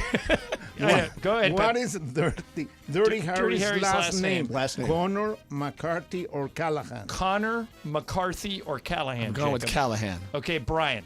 I'm also going to go Callahan. Greg. Yeah, Callahan. Mace. It is Callahan. It is Callahan. Everybody I got got one! I got one! He threw us a bone. Yes. Off the schneid. All right, number 7. Pepe, go ahead. Still don't know what a Okay, schneid is. pay I don't attention, even know. okay? Yeah, paying Who attention. was the first jockey to ride 2 triple crown winners? Okay. Okay. Johnny Loughlin, Eddie Arcaro, or Ron Turcotte? Okay. Who was the first guy? Arcaro, Turcotte, Johnny Loughlin, Eddie Johnny London. Arcaro, Okay. or Ron Brian, Turcotte? this one's you. Let's go B, Eddie. You're going Eddie Arcaro. Greg. Let's go with the Eddie one. Yeah, I like the Eddie one. Mace. Seems right. I'm also going to go Eddie Arcaro. I'm going to go Johnny London. Jacob. I'm going with A, whatever that is. Eddie Arcaro. You should have gone. Oh, with everybody Eddie got it but me. Arcaro. Okay. Everybody got it. All Now, right. Brian has taken a commanding lead. What's the score now? Hey, I've been getting all of them. Hold on. This is question 8, correct? This Yes. is question 8. Question yes. eight. All right. Brian has 5. Jacob has 4. Mason and Ireland have 3 each. And Greg has 2. So, Greg, you got to get all these to stay alive. All right. I can Okay. do it. I Okay. know all of them. Here we go. Number 8. This is very easy. Okay, good. Okay. Very, Good. very Yeah, easy. Yeah, they've all nice. been really I easy. was in Mexico and I knew this one. Okay. Who was the Secretary of the United Nations during the Cuban Missile Crisis? Okay. Kurt Wilhelm, Thomas Klestel, or Hugh Tant? I don't remember any of those names. Brian, guess A, B, or I C. think I missed that day in class. Let's go C. Okay. Greg. Just Go A or B. give me I'll go A. All right, Mace. Okay, I also cut that class, but I'm going to say Thomas, whatever that Was last that A, name B, was. or C? Don't do B? A because I have A. B. B. Yeah, I'm going Okay. B. To keep Bergman alive, I'll go B. Jacob. I will go A. Oh, Jacob, you ruined me. Hugh sorry. Tant. Answer the questions. It's Yeah. Hugh Tant. Did anyone guess C? No. Yep. I guess yeah, C. yeah. Oh, wait, Brian did? Brian Yes, I did. You are Okay. running Rolling. away with the game of lies. He gets so mad that we don't know it. It was all over the Wait a minute. news. Come on. okay. It was all over the news in 1960-something. So what? You forget everything that I happened? was not even alive. Okay. You weren't alive when Christopher Columbus came to America, and you know that. Mace, that was a very damning question. It knocked out me, you, and Bergman. Oh, so it's down to Oh, Brian shucks. has 6, Jacob has 4, You got to go opposite of Him how he every time. goes, All and right, he's okay. going first. Number 9, Pepe, hit it. Who scored the first three-point basket in NBA history? Gene Stump, Chris Ford, or Larry Bird? Who's the first guy? Gene Stump, Chris Ford, or Larry Bird? Okay. A, B, or C, Brian? Let's go B. Jacob, you got to go different. He got it. He did. Yeah. You're boxed Are you in. really Shannon. serious right now? Pepe could screw it up. Guess A or C. All right, I'll go ahead, Kyle I'll go Shannon. with A. No, it's B. It's Chris Ford. Yeah, it's Chris Ford, yeah. Brian wins it, and once again, And guess what? Jacob finishes second. Wait, there is 2 more questions. Well, there's one more, and then 2 tiebreakers, right? No, that was number 9. Right. Yeah. So one more. No, Go ahead. no. Play it for fun. Yeah, play for fun. Everybody back in. Okay, this. Yay. How come you don't know the answers? These are Pepe, really- we're very stupid people. I don't know what to we're tell also you. I'm considerably younger finding than that you. out. Yeah. Who was inducted into the Baseball Hall of Fame alongside Babe Ruth, Ty Cobb, Walter Johnson, and Honus Wagner in the inaugural class of 1936? I know you weren't there. I was not Mason. there. I didn't make it to that one. George Sisler, Cy Young, or Christy Mathewson? Ooh. that's It's either it's Either A, B, or C. Yeah, I know I don't that. think it's A. Yeah. I'm gonna go Cy Young. Jacob, I am going to go C. you're going Christy Mathewson. I am. Brian, I think I'd go Cy Young here too. Greg, I'm going George Sisler. you're going A. Mace, I'm going Cy Young. Mathewson. you right? Yeah. Okay, Yeah, and Jacob got then that point. do the tiebreakers for fun. Yeah, No, I have another one. I'm That's- coming after you, Brian. Where was Alicia Keys born? She was born in New York. And Okay. Where? Yep. Clayton, Clinton, or Clayville? I'll go Clinton. Jacob, What was the other choice? Clayville, or some other one. Clayton, Clinton, or Clayville. She was born in Hell's Kitchen. So where is Hell's Kitchen? Clinton. Clinton is the answer. Clinton, there you Yeah, go. Clinton. I was just there. We all said Clinton. Yeah, we all did. You have one more. You have one more tiebreaker, right? And the tiebreaker is what is the seated capacity of the Sphere in Las Vegas? Oh, interesting. good question. Write down a number I'm gonna here. Go. I am gonna say it is. Okay. Okay. Everybody write something down, or Jacob, you can just get Jacob. What do you think? I would say 14,000. Okay, 14K. Brian. I was thinking 40,000. Okay, 40K. Greg. Let's go 4,500. 4,500. Mace. 19K. I went 18.5. 17,500. So you probably would have won, yeah. But yeah. Brian is your winner, and Jacob, once again, you are the silver medalist. Thank you. Appreciate We should that. just get you a silver medal and hang it That's around it. your neck. Every single week. You're So so you're close, though. respectable, but you're not winning. That's right. Hey, you know what? Thank you. You gave it a go. Yeah, you were lucky you were here for Potpourri of Lies because there's nothing quite like it. You know, that was a hell of an experience. I got to tell you that. Thank you. Thank you. I have to Jacob. say that. Thank Yeah, you. no, I it have was- a lot Pepe, I of- thought those questions were I very have a lot well of thought respect out. for you because you're a gentleman. Mm-hmm. These guys don't know anything about that. No, this is real.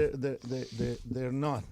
You know, and I was the horse. until that game. I was gonna wave to you. Now I'm not. Yeah. Why? I mean, check the question. No, I think many of the questions are probably right.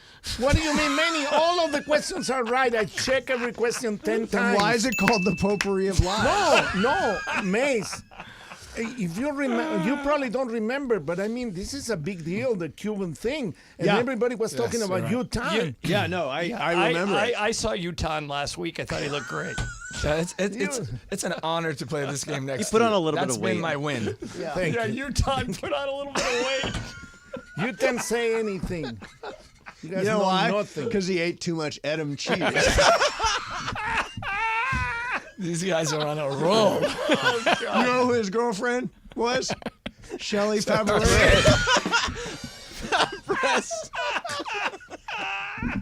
There is nothing like potpourri, man. You know what? Nothing like it. You know that answer. See, That's right. There you go. I do. I've learned a lot. Never forget that. We're gonna be very fun at cocktail parties for a while. Hey, Jacob, it's great seeing you. Thanks for coming in. Jacob, do you feel smarter than when you walked in? I really do. Well, I'm going to tell you something. I I'm asked sure the you same are. questions to my son. Yeah. And he answered 8 of those correctly. Yeah, but he's smarter than us. Oh, anybody's smarter than you. All right. Hey, Jacob, great seeing you. Don't forget, Game of Games is brought to you by calljacob.com. It is great seeing you. You too, bud. Thanks for coming in. Thanks for being a good sport, Jacob. Take care, guys. Let's hit the Super Stager. ESPN AM 710 Los Angeles. KRDC AM 1110 Pasadena, Los Angeles. K256CX 99.1 FM Pasadena, Los Angeles. It's the greatest segment in LA sports radio history. Oh my God. When the shows come together for magic on the radio. It will only grow stronger. Super Crosstalk. Are we ready for Sedano and Cap to join Mason in Ireland? Super Crosstalk begins. Super Crosstalk. Presented by Coors Light. Coors Light. Made to chill. It's time for Super Crosstalk.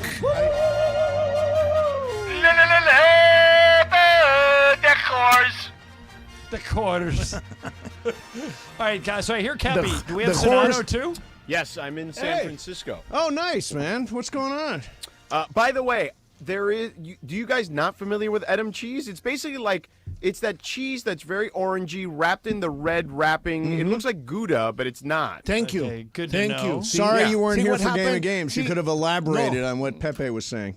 Pepe, do you eat Gallo Azul Edam cheese? Is that Yes, what you eat? Yes. There you and go. not only that, I mean, I know about these things because you, as a Latino, our universe is bigger than these guys. No, seriously. That I don't doubt. Laura also knows Edam cheese. Yeah. Yep. Yeah. Good to know. Did you know about Shelley Fabaret? For I Barris? did not know of Shelley Fabaret. No, I Yeah. did not know that. Yeah.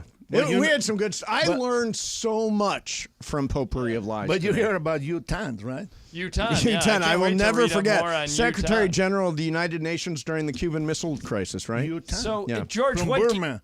is your game tonight or tomorrow night? Tomorrow night. But I And- came in early because it just was the flights didn't work to get here later. So. Yeah. Gotcha. I'm So- going up there next Wednesday. Oh, you guys are here. Oh, yeah, okay. that's the first game back after the All-Star break. You have Clippers Warriors, right? I do. I have Clippers. Whereas Yeah, the Clippers got trounced yesterday. Yeah, they that'll be did. a good game. Warriors are hot. Yeah, they won 5 in a row. Yeah, so- We didn't miss it. Wemby had 10 blocks last night. Triple-double Had a with 10 triple-double with blocks. Tim. I've only seen one other guy do that. Pepe, you called the game. Do you remember? It was Shaq, no? No. It was San Was it Antonio. Ralph Sampson? You remember who had the 10 blocks? David Robinson? San Antonio. No, it was Tim Duncan. Andrew Bynum. Andrew Oh, Bynum. Whoa. That's right. That's right. Yeah. That's Wow. right. That's right. Wow. So, yeah, it's been a weird show, guys. I don't know. I mean, okay. Yeah, there you go. Okay. Because you didn't mean like okay? the potpourri. No, I love the Potpourri of Lies. I'm not bagging on Potpourri of Lies. It's one of my favorite things. What? And Edam cheese too, right? And Edam cheese, Yeah. I'm definitely going to All go try over right Edam away. cheese. I'm going to bring some Edam cheese when I'm back. Okay, good. How do you spell Edam? E-D-M? EDAM. E-D-A-M. Yeah. Okay. Next time, If you don't- Google it, you have seen the cheese at your grocery store. Okay. Trust me when I tell you ED, that. one more time. ED what? EDAM. E-D-A-M. Oh, yeah, I know this cheese. Yes. Yeah, okay, I know Edam cheese. It's the red wrapper. Yeah, Oh, it's I didn't from know the that's what that Dutch. was called. I didn't know that was called Edam. There you didn't go. know Now that's you what it learned. was Pepe called. taught you something. He Muchas always gracias, teaches Pepe. us something. Yeah. See? I'll never forget. Ignorance, Wu-Tan. ignorance is daring, really. Is during? Yeah, No, daring, you know. Daring. it's- Like It's you mean bliss. like while it's happening, during while it's happening? No, yeah. It's bliss. Yeah. Keep it up. Keep it up. Keep it up, Oh, Cappy. keep What it up, up, I'm Cappy. trying to understand. He's What? gonna Do we keep have it a- up, what? Cappy. There's a little bit. Sometimes I don't understand. No comprende. En español se dice la ignorancia es atrevida. Oh, Exactly. see. Okay, see, I understood Mucho that. gusto. Thank you. So guys, I'm trying to think. Now, Wait, tonight- Mace. Yeah. Let me. If I can, I have a couple Sure, of seconds. you can here? have a couple By the way, seconds. Mace, why didn't you trade me Luka Doncic for Scoot Henderson, who you can have for 3 years? Oh, I wouldn't do that. I'm not For 3 because years, John? You don't think he's gonna be good in 3 I still years? think I can get into the money. Wait a You're minute. not getting into I thought the money. you were going I'm to in trade. sixth. I thought you were going to trade Luka for Jalen Yeah, Brunson. I do have a deal on the burner. Who's doing that deal with you? He's a 13th rounder for next year. Jalen Brunson is a 13th rounder. Yeah, I would do that deal. No, you should do that deal if that's the case. Yeah, that's the offer I'm getting right now. Then take it. Yeah. You're not going to cash. I think I'm going to cash. No. Oh, I think I can. I'm in 6th place right now. I know, but you got to get to 5 4. places past, right? Now, let me ask you guys something. Speaking of Jalen Brunson, this has just gone down within like the last hour. You know, the NBA issues those stupid 2-minute reports Right. that they started after the Tim Donaghy scandal in the name of transparency. Yep.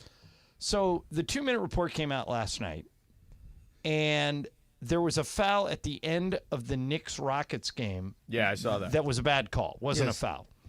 They called a foul on Jalen Brunson. The Rockets made the free throws, and the Knicks lost 105-103. They issued the 2-minute report, and Ed Malloy, the crew chief, says, we screwed that up. Shouldn't have called it.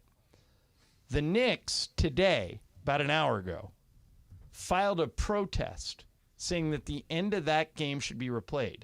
Now, they hardly ever do these. I can only think of one other time when they ever did in like 30 years of following this. But, George, in this case, they might get it. Because right. Ed Malloy admitted they got the call wrong, and Exactly. the 2-minute report says they got the call wrong. Exactly. And everybody who watched it thought they got the call wrong. And we're in a finite amount of space. Like, this didn't happen with 7 minutes left. It was at the very end of the game. How many times that things happen? We've seen it in a lot of games. At the end of the games, and the report says, yeah, that wasn't a foul, or yeah, that was a foul. But in and they this didn't case, call Pepe, it was a tie game that became untied when the bad call awarded free throws. I think they're going to win. You don't? No. Yeah, you think the so. Knicks are going to win? Yes. Yeah. I mean, well, that'll only be the second. I think it'll only be the second time in NBA history that a protest has been upheld.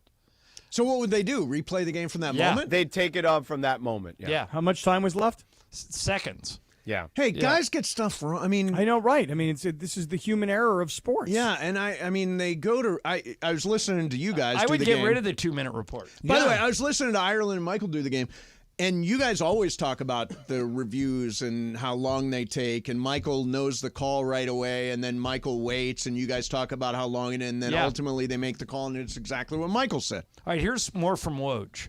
The Knicks and Rockets aren't scheduled to play again this season. Right. But the hope would be to win the protest and play an overtime period to complete the game. Oh, God. Only 6 protests in league history have ever been upheld. But if they're not going to play again, how do you get them in the same room? I mean, it just seems very logistically. Do the Knicks have a road trip to Texas at all? Is the question. Yeah, and I mean, so you send them all down there to play 5 seconds? I mean, it sounds crazy. I mean, I think. And what do you do? You get everybody all uniformed up, and you get everybody in the arena. Yeah, and you try and force overtime if you're the Knicks. Here's what I would do. I would, if they don't have a trip to Texas, which is a natural opportunity to do it, I would absolutely just wait till the end of the season to see if it matters. That makes sense. Yeah, if it has no impact, then why, who cares? Why go through it? But if it does, you delay the start of the playoffs and have those two play it out. Do it before the play-in. Yeah. Yeah. And by the way, Shadano, I'm only 5 games out of 5th place. I can finish in the money. Yeah, I don't think you can. No confidence at all, Mace. I was None. told I would finish last, and I didn't am say in you'd the finish thick last. of it. I thought your team was solid. Trudell told me my team was Well, awful. I mean, Trudell's also trying to get in your head. Yeah, he is in my head So, all the time. Jorge, do you think that they should get rid of the report? I mean, why? Why they do the report just to make everybody happy? I can tell you. Transparency. You this, but George, I can tell you this: players hate it. Right, because I you don't can't. like Usually, it's not fixable afterwards. Right. It's not fixable, so what good is it? I was talking to somebody the other day about this, a player, and he said he didn't understand why they did it. It just makes the team mad that was wronged. They just say, well, so you're going to tell us you screwed us, but we can't do anything about it? This would be an instance where they could do something about it. But it logistically is a nightmare. All right, let me have 30 seconds here to get into Mace for a second. Now, Mace, what are you going to get into me about? tell me about how yesterday. you feel about your return to television. It was fine. I mean, we simulcast. I know. I heard because I was looking at Twitter while I was doing it, so I knew you were simulcasting. I don't know. I thought I was fine. Wait a minute. You were on set at Channel 11 looking at Twitter? Yes, because I did a 'Cause you were that obsessed with because what I people did a thought of you? segment, then I had a 20-minute wait, and then I did another segment. Now, so I was looking Mace, at I in want to between. tell you something. Yeah. I want to tell you, I thought, this is just my own opinion. Yep. I thought you looked great. Oh, well, thank you. George I here, on didn't the other love hand. the collared shirt with the puffy jacket. Oh, I thought really? if you're going to go that jacket, you got to go T-shirt. Huh. I thought I was making a pretty strong fashion statement. I That's the think first if time you're I've gonna ever go gone to collared- TV. I think if you're going to go collared Oxford button down, you need to wear a sports coat. If you're going to wear one of those like bomber jackets that you had on, that's a T-shirt jacket. I disagreed. I thought you looked fine just the way you were. Maybe even a hoodie would be Yeah. would be more permissible. So my huge concern was that they shot me from profile, and to me, when I looked back at it, I thought I looked fat. Do I look? I looked kind of heavy. Oh, on I that, didn't even I? notice that. Oh yeah, I I wasn't thought. I thinking thought of that. So that's what the I only noticed thing I was- was thinking. I didn't know you were on TV. I noticed the shirt, and then immediately, I was, oh, that doesn't go together. And then when they put the close-up of you, I noticed you still didn't shave, and I'm like, that probably wasn't a good idea. Never shaving again. I don't care about shaving. I couldn't even tell that you weren't shaved. And when Yeah. I think we had total HD, 1080, whatever, I couldn't even tell. I Yeah, thought you it looked looked a little fine. scruffy. Yeah, George, George has more fashion sense, apparently, because Laura agreed with him. I thought you looked just fine. Thank and you. by the way, just so you know, we're all so much harder on ourselves than we need to be. Yes. You didn't look fat at all. In Thank you. fact, you looked like you lost a couple of pounds recently, not right? I mean, Yes, I did. So you're doing pretty good. Now, me, on the other hand, yesterday I was looking at myself on YouTube, and I'm like, I am the biggest, most disgusting pig on the planet. See, you look fine. You see, but this is what we do to ourselves. Well, it's because it's L.A. You can't be too rich or too thin. Okay, all right. Well, Probably true. Well, I'm broken it is fat. sadly What can I true. tell you? Broken fat is what Right. you But- don't want to be in L.A. You know, Cappy, that's true. When we listen to ourselves or when we watch ourselves on the screen, we tend to be very just judgmental. Yeah. Right. Shadano, do you ever go back and look at yourself on TV and judge yourself and say, I was good, I was Not bad? anymore. Not anymore. I go back and watch, like, this past year when I did college football, I would watch back my games, not like forever, but like a quarter here or there, just to listen to see what I would say differently. But Yeah, not, but do you look at yourself and go, I'm still a hot piece of ass, or do you look at yourself and go, No, I you know don't- what, I'm disgusting? Like, I No, look at myself and I'm like, neither, disgusting. actually. I Oh, just, you're I'm not? like, I'm fine. You You're know, fine. I'm You're- all right. you're I okay. could probably stand to lose a few, but I'm okay. Yeah. All right. Yeah. That's the only thing I thought about. I mean, I don't know what I said, but I thought I just looked a As little far as what you dumpy. said, you didn't really say anything. I just so you didn't. know. I didn't No, say you had anything that nothing I to hadn't say. already said. Nothing interesting at all. No. But you look good. Wow. You look good. I mean, thought listen, I thought I was kind of interesting. I mean, whatever. I mean, listen, they just. By they the way, need you to know what? fill, Alex is work. some time. Alex is working on Momo officially doing the weather in front of the green screen, I which love is it. a dream Can't wait. of hers. She should do it to promote her show. Absolutely. Oh, right. Right, the now's a FX good show. time to do it. When does their show start? I don't know. March, I think. No, I called- think she said they were going to time it to the start of the NBA Finals. I think it's coming Oh, in really? June, May or June. Oh man, they should. I could be wrong. Good for. It looks great. The trailer looks great. Yeah, it does look good. But Yeah. my goodness, we'll be watching the NBA Finals, not a docu-series about the NBA. They should not do that. So anybody's going to the All-Star game in Indianapolis? I am. Oh, you are. Yeah, I'm doing the sidelines on radio. All right. Nice. Yeah. Anybody boy. else? No, I'm not Nah. even. I don't watch the game itself. his I like vaca- this. I mean, I'm the last guy that likes the slam dunk contest. I know. It's vacation We don't time. know who these Sedano, have people you are. ever been to that arena? Oh, yeah, I love that arena. I love it's one that of my arena. favorite Yep, arenas me because it too. feels old school Yep. when you're in there. Yep, love it. Even though it's new, fairly new. Yeah. Oh man, the Kings are down 1-0 to the Sabres. Oh, 15:35 to go in the first period. damn it. Go Cappy's Kings, trying go. to find a new sport to get into. Yeah, Well, I'm trying to get into hockey now. It's a good one. Next time you go to a hockey game across the street, I'll go. I'm going Oh, wait, Tuesday of next week. Mason, Yeah. did you watch episode 5 I yet? did not. Last night was just not the night for it. But So, tonight, John, I'm get locked this. in. You should jump in on this, and Pepe and Cappy says he's going to binge it. We'll see. I am. I'm gonna. So, True Detective Night Country is averaging 12.7 million viewers. That's more than Succession average. Granted, Succession was on for much longer, but also more than White Lotus. It has been one of the bigger hits for HBO here recently. What is it called? True Detective Night Country. Oh, wow. Yeah, I'm looking at it. The stream numbers are like through the roof on it. 12.7 million on average. Yeah, well, I'm going to catch up tonight. And you say this episode. Episode 5 is like it's the Ned Stark moment. Ooh. Oh, is wow. what And I there would are call only it. 6 episodes. Yes.